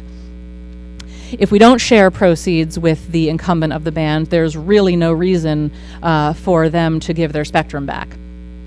And because this is a voluntary program, we want to give them every reason to consider giving their spectrum back and obtaining auction proceeds in return for that.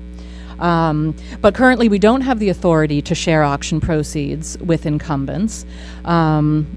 Our statutory authority only allows us to put the auction proceeds directly into the Treasury, but there are a number of bipartisan bills circulating through Congress today that would grant us the authority to share proceeds and to use this new incentive auction tool in a variety of bands. But the reason we're focusing on the TV bands as a candidate for incentive auctions, there are a number of reasons.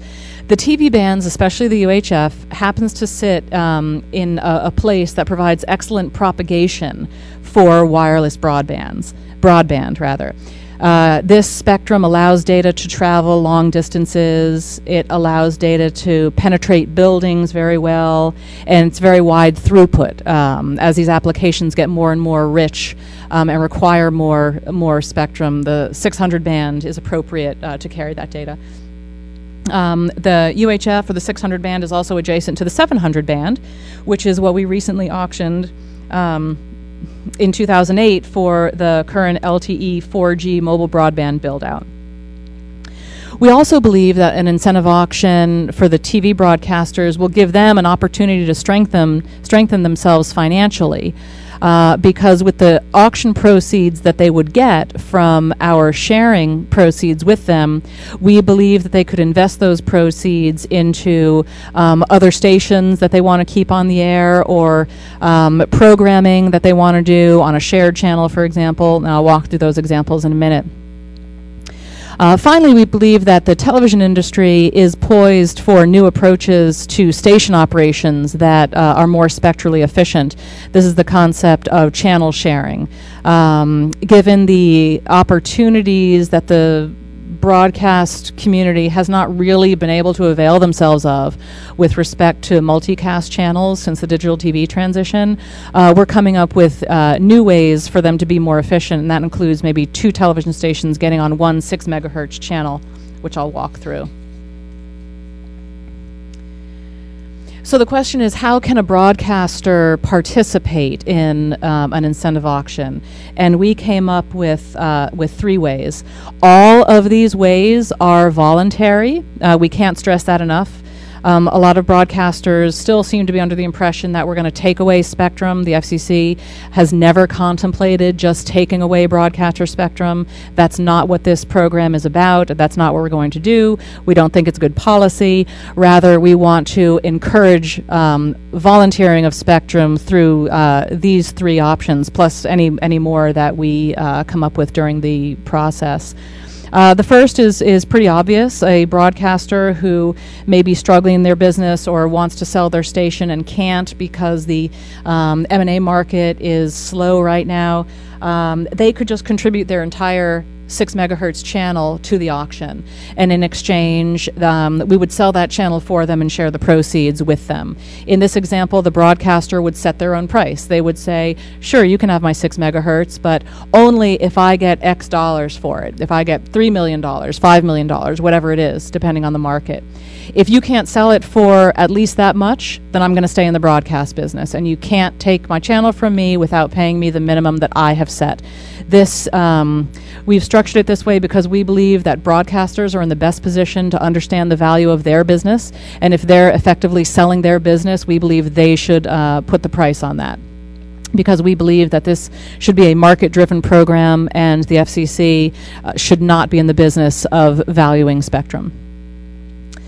Another way that broadcasters could participate is by sharing a channel with another broadcaster.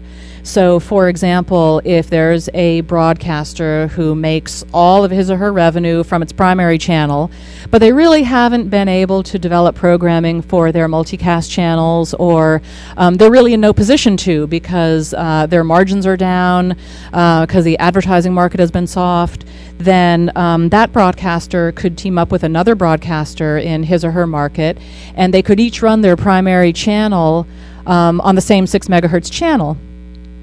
And then they could sell the other channel. So each station in this example would be effectively selling half of their spectrum, but they get to stay on the air and use the proceeds for whatever they want in selling that half a channel. But we would imagine that one positive use of those proceeds would be to pump the proceeds back into the channel to provide more financial stability for the broadcasters on that channel. But the most important aspect of this opportunity is it allows broadcasters to participate in the auction, help get spectrum for the spectrum shortage, receive auction proceeds, but most importantly, stay on the air and continue serving their audiences. A third option is that a broadcaster could relocate from the UHF down to the VHF in exchange, again, for a share of the proceeds and still stay on the air. I mentioned that the UHF is a part of the spectrum that we are mainly interested in putting up for auction to wireless carriers because of its propagation characteristics. But a broadcaster might say to himself or herself, I can have just as strong a business if I go down to the VHF, so I will do that with the incentive funds that I'm getting from the auction and therefore help clear up the UHF spectrum. So those are the 3 options. Again, I can't stress enough that these are all voluntary, and broadcasters can choose not to participate at all, and some won't, and we're perfectly fine with that because they're doing a good job to service their communities that way using the spectrum.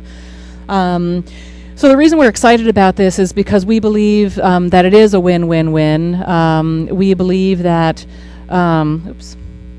that the U.S. economy wins by, staying on top of our global leadership and innovation and job creation and economic growth.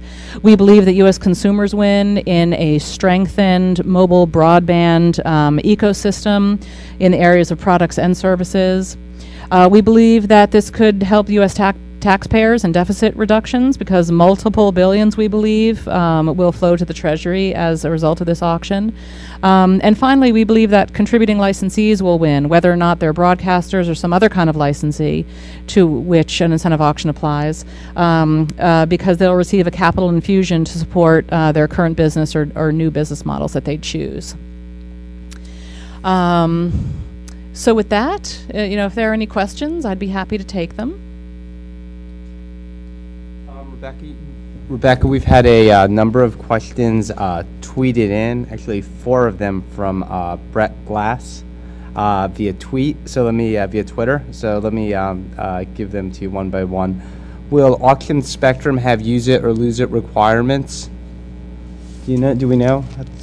Yes, with all spectrum that we license, there are always build-out requirements attached. That is how we avoid the problem of squatting or hoarding or warehousing. So we have not put the rules in place for this particular auction yet, but when we do, the licensees will certainly have build-out requirements for spectrum that they license in the auction. Brett Glass also asked, will auctions allow new entrants to pay as they go rather than making lump sum payments? That is also a matter for the auction rules, which, as I mentioned, we do not yet have congressional authority to conduct this kind of auction. There's a lot of interest in Congress to support us in this request, but until we receive that auction authority, we really can't proceed with a rulemaking.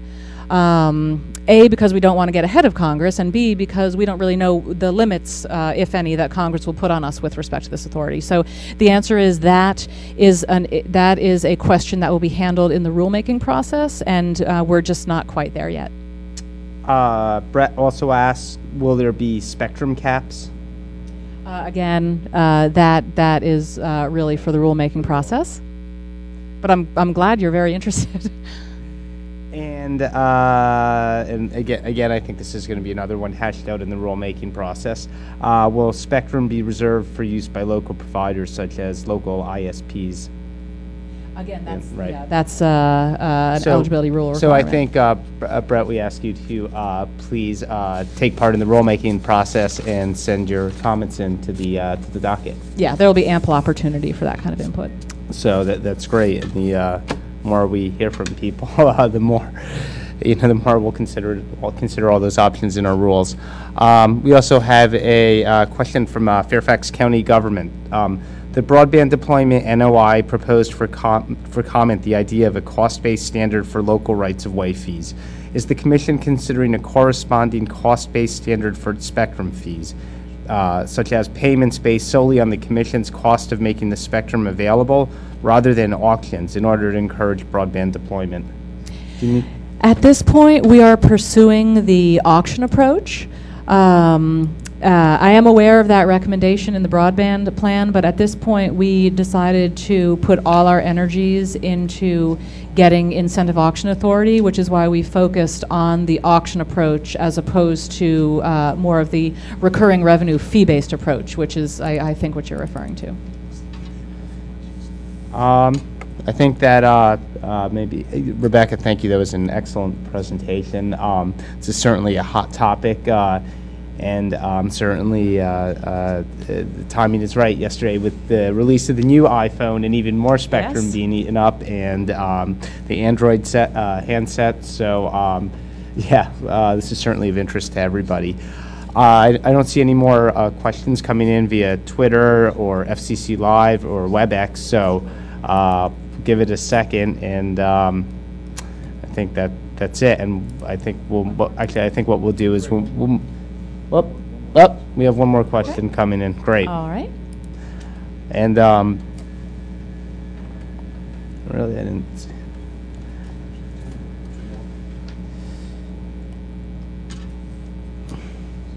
Thanks. This came in via. Here's one more.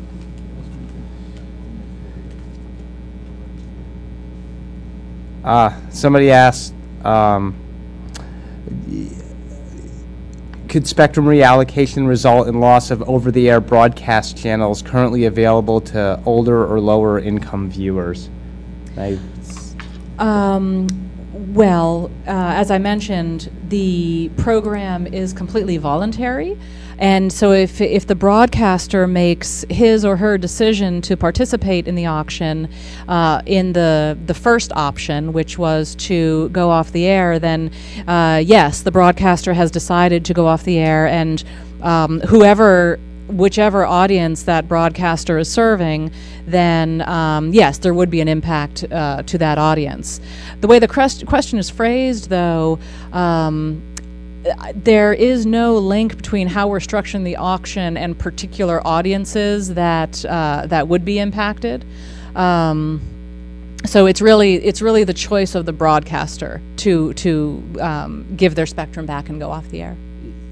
And we should also add with certainly with the DTV conversion last year or a year and a half ago already, that added tons of new channels that are free and also over the air. Correct. So that's certainly a boom to consumers out there.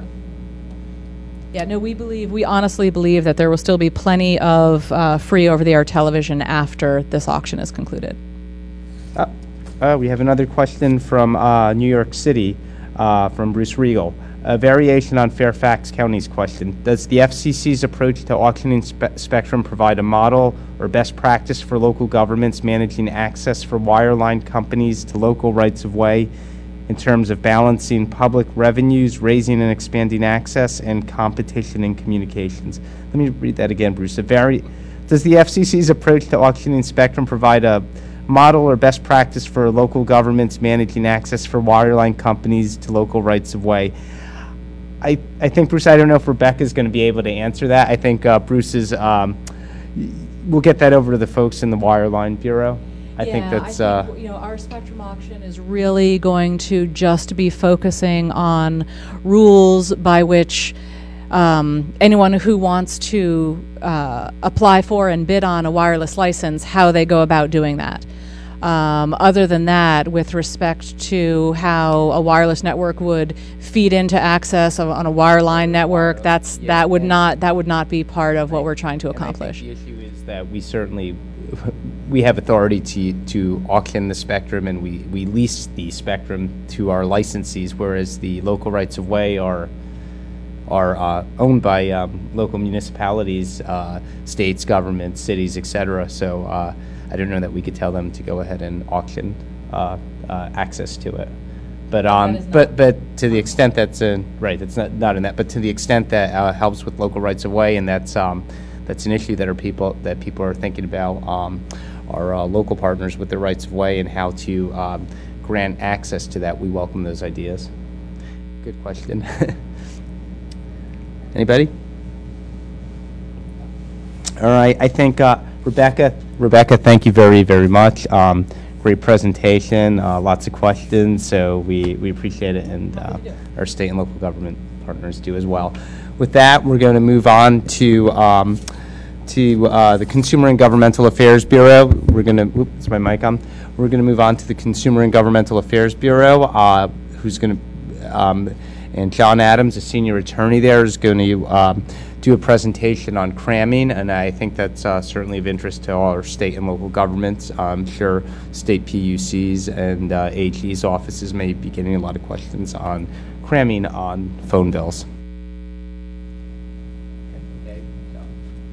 All right, thank you, Greg. I'll try to get my presentation up here if I can.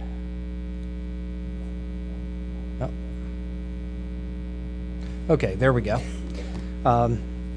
My telephone number is there for anyone who would like to call later with questions, although I certainly would encourage everyone to ask their questions in the format here so that everyone can get the benefit. I also want to give you my email address, just potentially to avoid some confusion. There are two John Adamses at the Commission, which is, I don't know what the odds of that are, but it does cause a bit of confusion. My email address is johnb.adams@fcc.gov. If you email john.adams@fcc.gov, you'll probably get a response saying that's not me. So, but feel free to email me. Before I get into the details of the Commission's recent cramming notice of proposed rulemaking, I do want to mention that this is an active rulemaking proceeding. Therefore, the ex parte rules apply. So any thing that's submitted in this format or to me later that is a substantive comment as opposed to simply a question about the NPRM would be subject to the ex parte rules and would have to be summarized in writing and filed with the Commission within 2 days. So you may want to keep that in mind with any questions or whatever that you may submit today. Okay, the cramming NPRM was adopted and released on July 12th.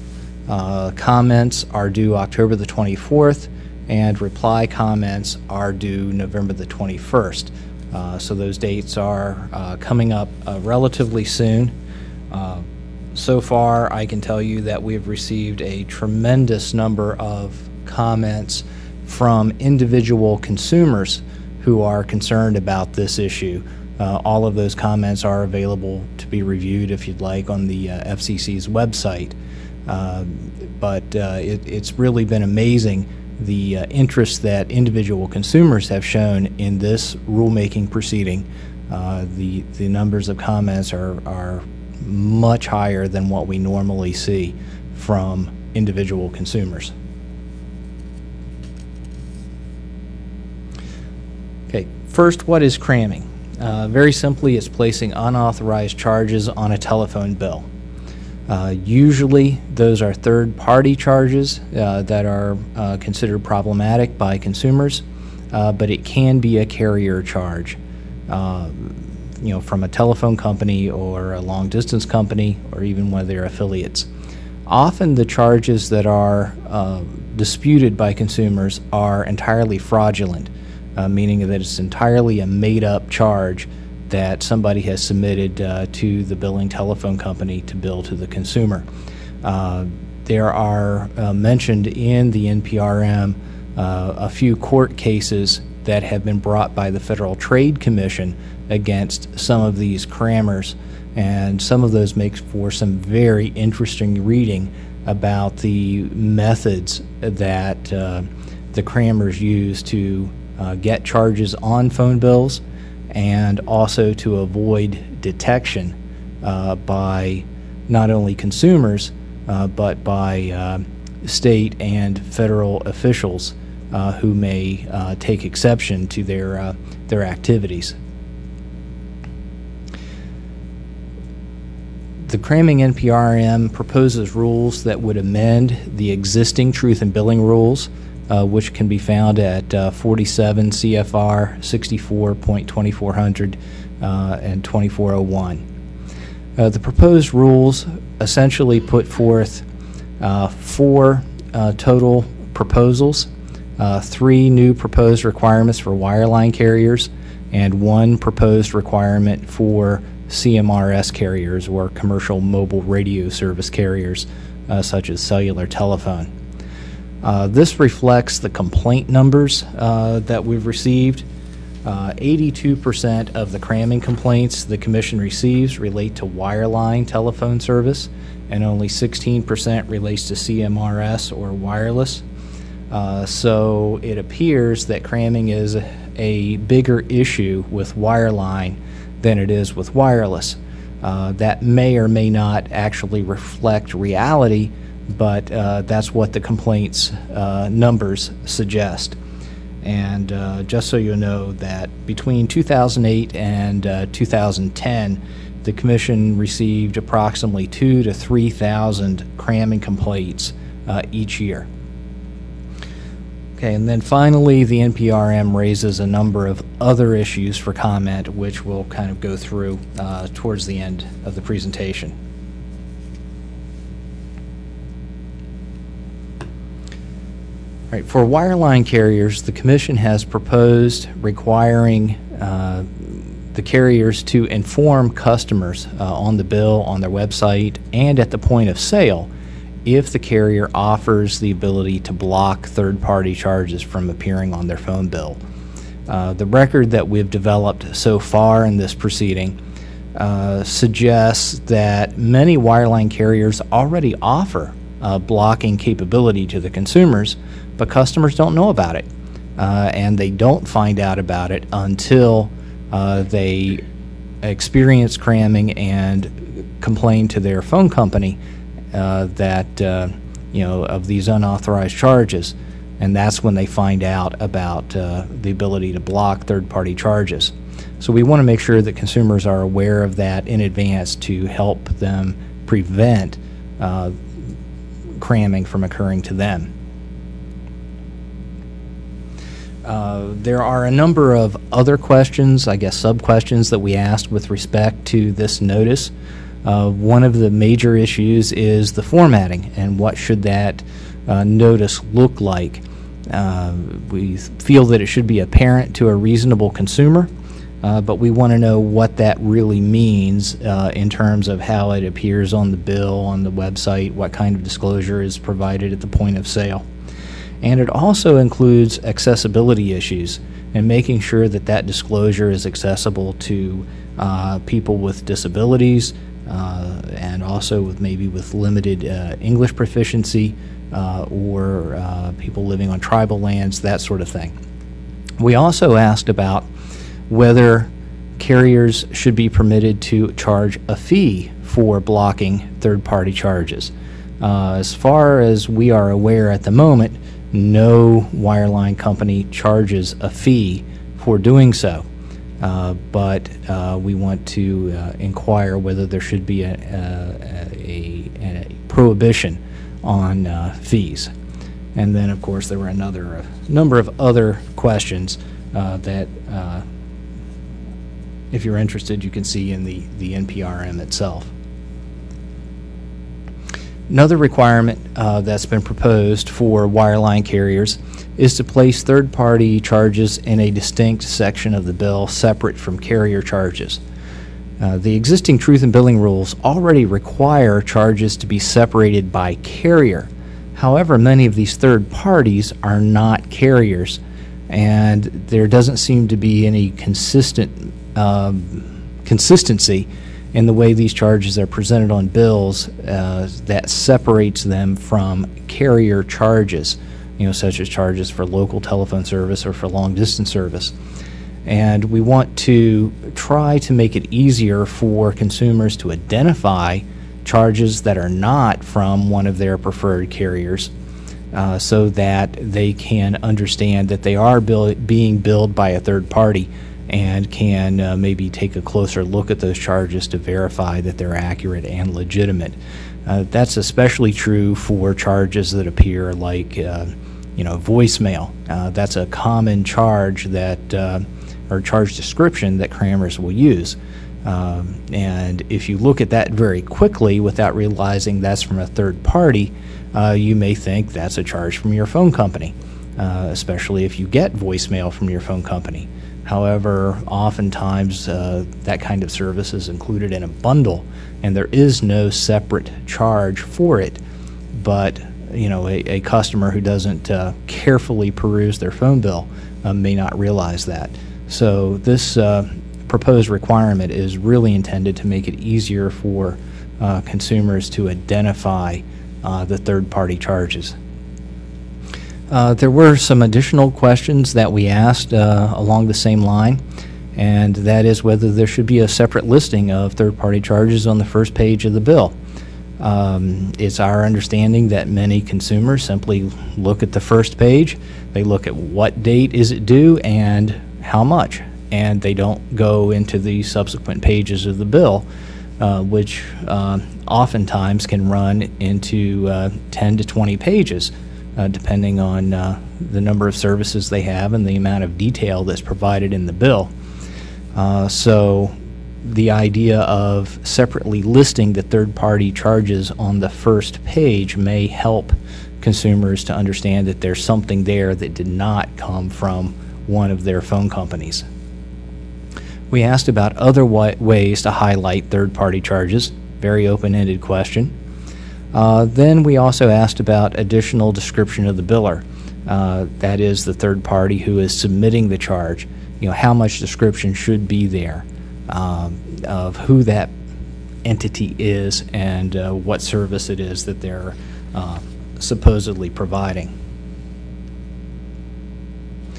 And then the third requirement for wireline also would apply to wireless or CMRS as proposed. And that would be to notify consumers that complaints can be filed with the FCC. We'd also require carriers to provide the FCC's complaint contact information, and that would include the telephone number and the Commission's website address on their bills and on their websites. And websites would also have to include a link to the FCC's webpage for filing complaints. And that specific proposal comes or flows directly from a Government Accountability Office report that suggested that very few consumers actually know where to complain if they have an issue with something that appears on their bill. So with that finding by the GAO, we felt it was important that consumers know where that they can in fact come to the FCC if they have an issue. And so hopefully those three things, in combination with better awareness of third-party charges and the knowledge of where to file complaints, will assist consumers in challenging disputed charges in the future. There were a number of other issues that the Commission asked for comment on in the NPRM without proposing specific rules. I will just run through these fairly quickly. Some of these are fairly weighty issues, but that potentially could go far beyond the actual rules that were proposed. So they are not less important than the actual proposals, but the Commission wanted to get additional information about these issues and may actually adopt rules based on the comments that are received in response. All right, let's run through those very quickly. First is whether to apply the same rules to wireless and CMRS carriers, and also to interconnected VoIP providers, which also may be known as internet phone providers. Often a cable company or something like that may provide that kind of service. The issue really is if people are providing a functionally equivalent service, whether the same consumer protections should apply to all of the providers of that service. Obviously, there's no answer to that at this point, but it is, we think, an important question. Another issue is whether to disclose the contact information for third parties to make it easier for consumers to identify who the biller is and to contact the third-party biller to dispute charges. Right now, most consumers' immediate reaction is to contact their telephone company. People may differ as to whether the telephone company should really be responsible for dealing with those calls, or whether consumers should deal directly with the third party. And we're asking, for input on the extent to which we should require disclosure of that contact information for those third parties. Another issue is to require wireline carriers to block third-party charges upon customer request. As I mentioned earlier, many wireline carriers already offer that. but it's our understanding that that is not ubiquitous, that there are some wireline carriers who do not offer blocking. So we're asking whether that should be a requirement imposed upon all wireline carriers. Another issue is whether we should require wireline carriers to disclose that they do not offer blocking of third-party charges, if in fact they do not. It's kind of the flip side of the coin of requiring disclosure when they do.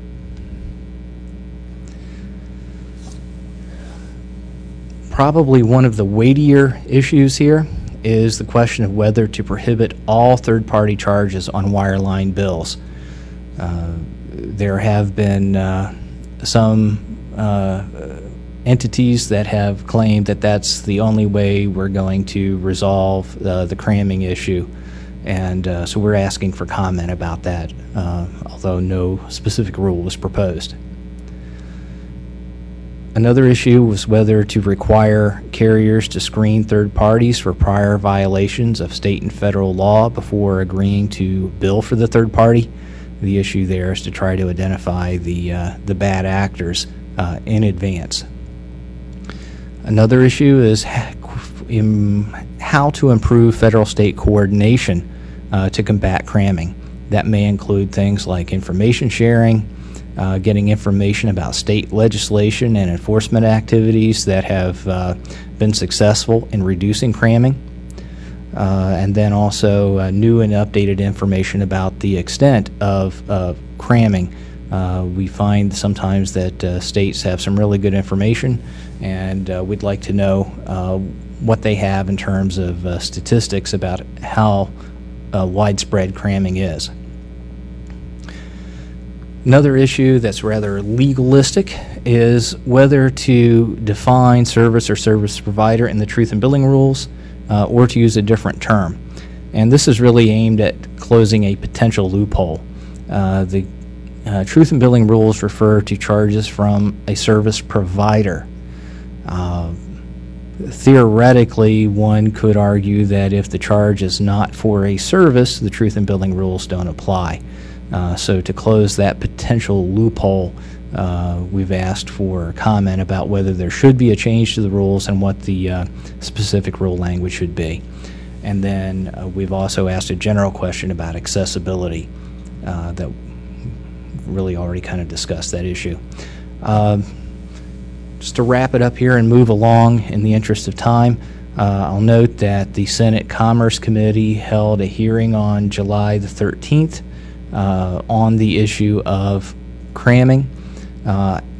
Chairman Rockefeller indicated his intent to introduce a bill to prohibit third-party charges. To my knowledge, he has not actually introduced that bill yet. I have no clue what his timetable might be. But there were a number of issues raised at that hearing, including the effectiveness of existing voluntary industry guidelines versus state prohibitions. Apparently, a few states have enacted legislation to prohibit third-party charges or to limit third-party charges.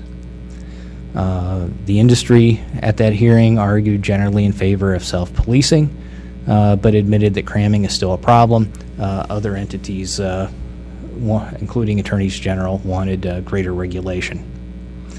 There were some key findings that I won't walk through in the interest of time, but you have those on the slides that the Senate Commerce Committee came up with.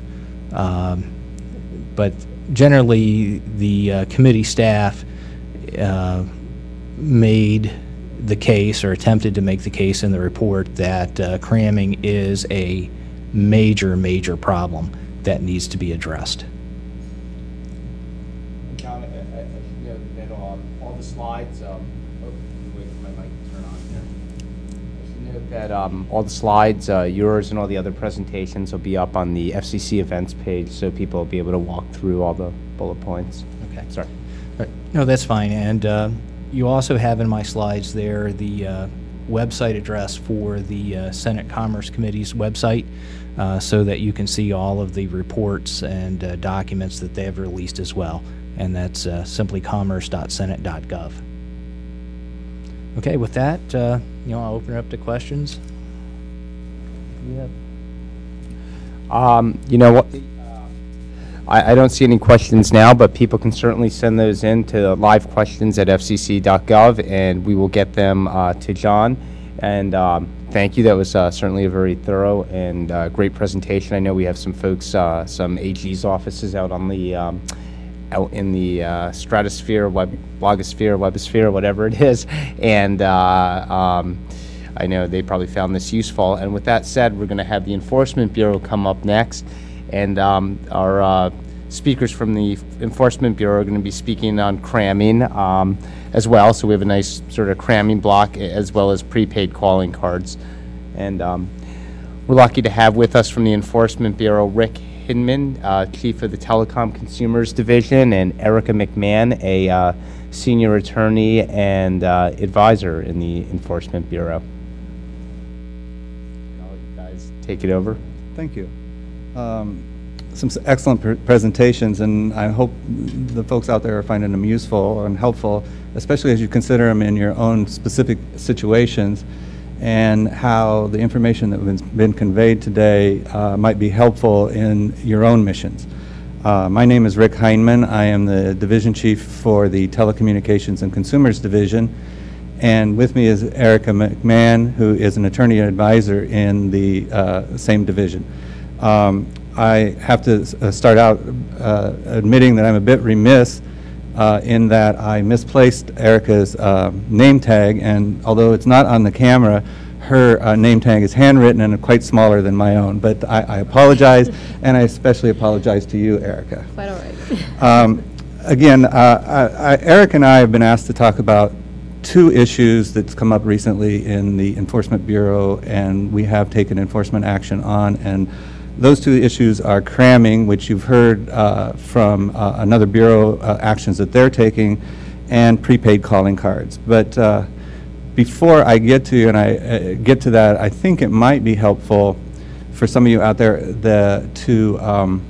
if I gave kind of like an overview of what do we do and what is this Telecommunications Consumer Division, and at which case, and then we can move on to the thing. Now, given the limited time that we have, and I know it's late today, and you've been confronted with a number of talking heads and/or talking slides, that is, I'll give you the speed dating version of the overview.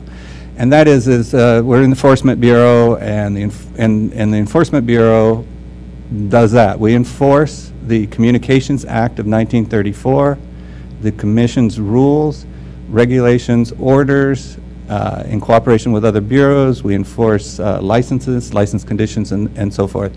There's a number of divisions within the Enforcement Bureau, and we cover the gambit from mediation among carriers to formal complaints, investigations, and prosecution, if you will. In terms of the Telecommunications and Consumers Division, our focus is on consumer issues and enforcement of the Communication Act and the FCC's rules related to consumers. And so within our division, we cover the gambit, everything from privacy issues that may arise with respect to carriers, junk faxes, robocalls, slamming, the change of a long-distance carrier, the disability community, access to equipment and services, a wide variety of things. Within the last year, the Telecommunications and Consumer Divisions has assessed in excess of $30 million in forfeitures for violations of the Act or the rules, all related to consumers. So we are trying to make a difference. We hope we're making a difference, and we will continue to do our job. Now, I know this is a long-winded introduction, but I just wanted to touch on one other thing, and then I'm going to throw it to Erica, and that is we often get, how does consumer issues come to us for investigation and possible enforcement? And I want to raise that because There is a role for the states attorneys generals. You've certainly, some of you out there used it in the past. How do they get to us? We get complaints here at the FCC. We go through those. We look for systemic problems. We look issues that arise. We coordinate with other federal agencies, specifically Federal Trade Commission, and in fact, the Federal Trade Commission, in cooperation with the Federal Trade Commission, is how our cramming investigations initially got started. We get complaints sometimes forwarded to us from the Better Business Bureaus. And sometimes it's a whistleblower, and depend on the strength of the information, we may launch an investigation. We also get information from states attorney generals like yourselves, state public utility commissions, and all of this information comes to us, and we look at it, and when we identify significant consumer issues that are involved, we on our own motion, through our authority under the Communication Act, can launch an investigation and proceed with it. So that was a really long-winded introduction. So I want to throw it to Erica, given the time you've been before this TV, and let Erica talk about cramming. I'll then talk about the calling card cases that we did, and then we'll let you all go home. Erica? Thanks, Rick. John Adams from CGB already provided, I think, a very solid overview of cramming and the significant consumer harm caused by cramming. So I'm going to jump ahead and talk a little bit more about what the Commission's doing to address the problem. Again, John discussed the Commission's notice of proposed rulemaking and the proposed rules on the table. In addition, it's important to note that the Enforcement Bureau can and will take appropriate action to combat cramming. The Commission determined over 10 years ago that cramming was an unjust and unreasonable practice under Section 201B of the Communications Act. And recently in June, the FCC found similar violations of Section 201B and proposed fines totaling $11.7 million against 4 long-distance companies that apparently had placed charges on hundreds of thousands of consumers' phone bills. The Commission found these apparent violations particularly troubling due to the number of consumers affected and the fact that these companies reasonably should have known that the consumers did not request the services given the number of consumers' inquiries and complaints that had come into them.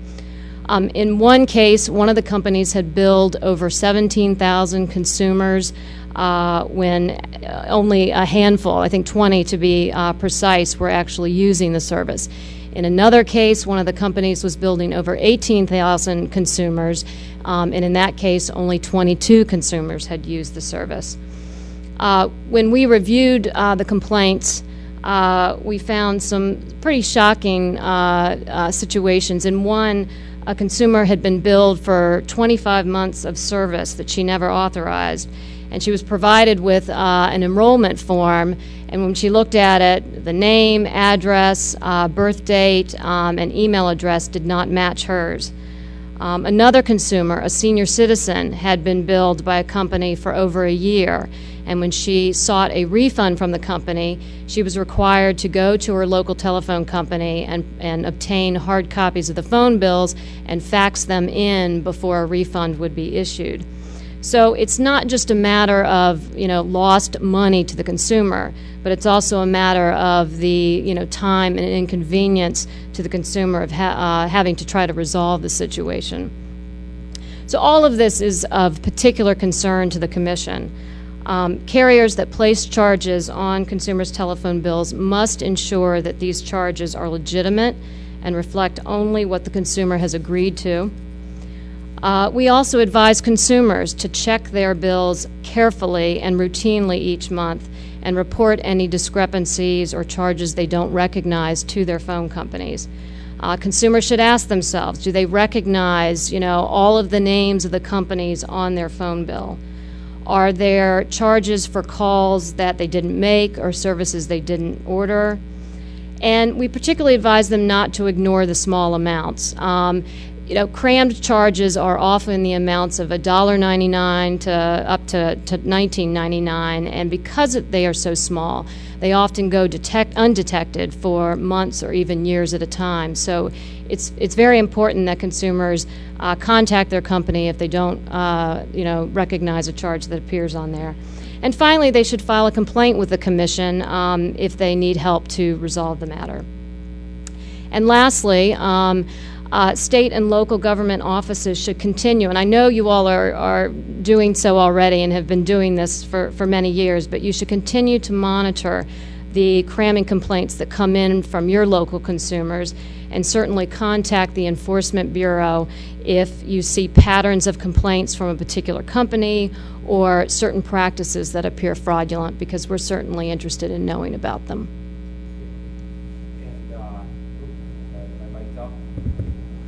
And I'd also like to add something that Rick touched on and that you touched in terms of coordination. We have our monthly SNAP call, State National Action Plan, and a monthly call, the NAG, that we do with National Association of Attorneys Generals. So you talk to NAG and talk to Nehru or Nasuka about, or contact us if you want to get in on that call, if you're in AG's office or if you're in a PUC office. And a lot of that's a private closed forum. It's not a webinar for everyone, and a lot of discussion of what's going on out in the states. A lot of good back and forth takes place with us, so we to coordinate. Absolutely, and I'll just add, certainly state and local government offices should feel free to contact the Telecommunications Consumers Division directly as well. So with that said, I'm going to turn it back to Rick to discuss our prepaid calling card cases. Thank you, Erica. I think we're almost out of time, so I will, and I've already used up my allotment in the introduction, so I will try and make it short. Prepaid calling cards. We've recently issued 4 notices of apparent liability totaling $20 million. Well, let me back up. A prepaid calling card, I'm sure you're all aware of it, but just to lay the foundation, prepaid calling card are those little plastic cards that have usually a dollar amount on them, $3, $5, $2, supposed to advertise that you get a certain number of minutes. The backside usually has some fairly fine print. I haven't updated my glasses in a couple years. I certainly can't read it, but there's some fine print on there for those of you who can read it. There's usually a PIN number or a scratch on it. You scratch it off, you use the PIN, it activates the card. And these are sold largely in convenience stores, gas stations. A lot of them are advertised using posters, some radio and ad, cable shows, and so forth and so on. So now that we know what they are, these cards, if you have seen them in the last visit to a convenience store or whatever, you'll see that they're, in large part, what we have found is that they are targeted to the immigrant communities. They usually, these posters will advertise a lot of exotic calling places to call, a lot of different countries. In fact, some of the cards are limited. You can only call internationally. You cannot call domestically. Some you can call both. And these posters, if you've seen them, they're usually large. They're very colorful. Some of them have provocative photos on them to get your attention. And generally, what we have seen is there will be a very large advertised price that says something to the effect of 1,000 minutes for $5, or 700 minutes for $3, or 400 minutes for $2, something along that line, and then maybe a list of other countries and some prices, per minute prices for that. It looks like a good deal. It maybe is a good deal. I would suggest that you would want to take a very close look at the poster. What we found in our investigations in a number of cases, these posters as well as the cards, when you start probing this 1,000 minutes, it's not quite 1,000 minutes. For instance, most of these cards, or at least a lot of them we looked at, the 1,000 minutes must all be used in the very first call. So if you do not make what would amount to a 16.5-hour call, you don't get 1,000 minutes. And I don't know about you, but I haven't made a 16.5-hour call in quite some time. Maybe my daughter could, but I would probably have cut her off before she got there. Anyway, that is, you will see if you look closely, sometimes a banner, sometimes it's in the very fine print that tells you that it all must be used in the first call. What happens to the card after that? The minutes that you thought you purchased are depleted fairly rapidly. In one of the examples that we saw in our investigation, and I'm picking on this 1,000-minute one, it was 1,000 minutes, and of course it would have to be on the second call. It was exhausted. The card could be exhausted in the second call. One 60-minute call would completely exhaust the card once all the fees and charges kicked in after your first one. Where there was a 400-minute card that we looked at that could be exhausted after a single 15-minute card. Now, this first call must use all the 1,000 minutes applies regardless of the length of the call. What we found was, let's take, for example, you were calling home to your mother in Venezuela. You had 1,000 minutes. You get a hold of your brother. You say, I want to talk to Mom. She's not here. She'll be back at 5. You say, thank you. I hang up. I'll call back at 5. I hang up. You've spent a minute. All the fees and charges immediately start kicking in on some of these cards. Now you call your mother, and you might find that you have 60 minutes left, if that, to talk to your mother that night. That is one of the things that we found in the investigation, the depletion of the cards. You say, how you might ask, how do they get depleted? It's the fees and the charges. So in each of these big splashy posters with these 1,000 minutes, at the very bottom, generally there is some very, very fine print. If you take the calling card and turn it over, again, I can't read it, but there's some very, very fine print. If you start trying to pierce through that fine print, you will find sometimes there are, if you can tell from the print whether the charges actually apply or not, because a lot of them say these following charges may apply, but assuming they do apply, a lot of the cards that we looked at, there would be a, well, you purchase the card for $5, you think you get to use it. What it turns out, in some of these cards after the first use, you are charged then to use the card. There is some cards have a origination fee or a initiation fee, sometimes it's called. So when you make the call, there's a charge. Some of the cards have that, and now I'm done talking and I want to hang up. There is a charge to hang up. Some of the cards have maintenance fees attached to them. Some of the cards have a toll-free number on the back. If you read the fine print, it's not really toll-free. There's a charge to use the toll-free number. So you really have to look at these cards. So where's this? These are just examples. So where's this all get us? From our perspective, what we're at the FCC looked at is, does the advertisement disclose clearly and conspicuously material facts such as rates, terms, conditions about the prepaid card, such that a consumer acting reasonably under the circumstances is not misled? And so again, the consumer we're interested in is, what is the target audience? So if the target audience is the immigrant population, the consumer, the immigrant consumer standing in the convenience store, likely holding onto a child, looking at this poster, trying to figure out whether they get 1,000 minutes, trying to read the fine print, to do the math. Is it clear and conspicuous what it is they're buying at the point of sale? Now, I can tell you, as a matter of fact, from our investigation, in some of these cases it took 4 lawyers in a conference room with calculators, and we still couldn't figure out necessarily what was being charged, what was being assessed, how it ended up. So you get the point. I just want to add one other thing, and then I'm going to march on because I know I'm cognizant of time. I'm aware of at least 4 states' attorney generals that have taken action in this area as well. I think they are New Jersey, New York, Florida, and Texas. I'm sure there's others. that had similar problems with the advertisements and the displays that I've talked about here. They've entered into consent or settlement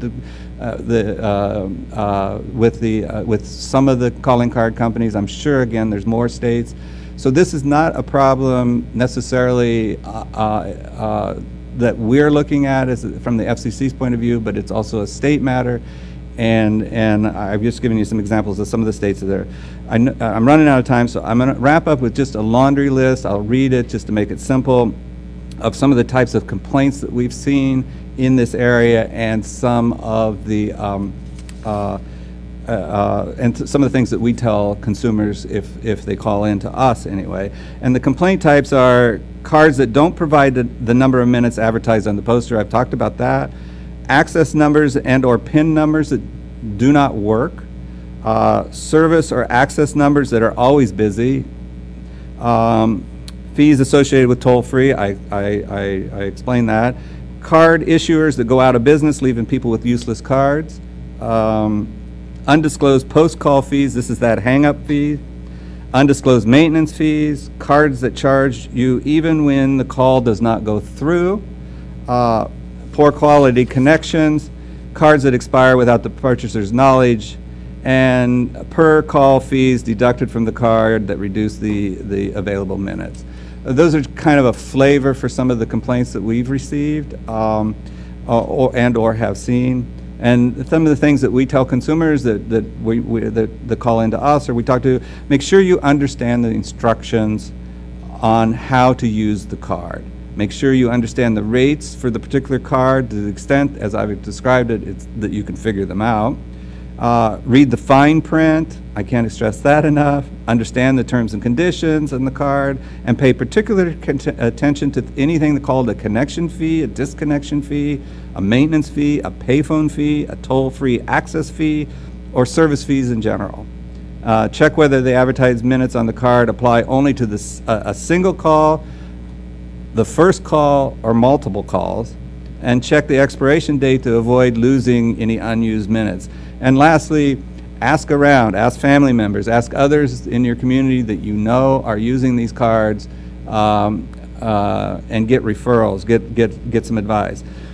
So lastly, I just want to wrap up again by inviting you to contact me directly, Erica, or the FCC generally, and ask for us or to raise some questions related to these consumer issues or other consumer issues that you may be seeing in your states, because we are interested and dialoguing, and if there's ways that we can help you in your mission or you can help us in our mission, we're certainly open. I think we're out of time, but well, we'll see if there are any questions that come in, and certainly prepaid calling cards, we'll give a shout out to Valerie Bryant, who runs our National Association of Attorney Generals, our monthly calls. I don't know who's on, I forget who's on it from the Enforcement Bureau, but certainly prepaid calling cards could be something that we have further discussion if either of us we want to, or the states. I don't think we have any questions, so we may wrap it up. It's getting late in the day, and folks have already been on for 2.5 hours.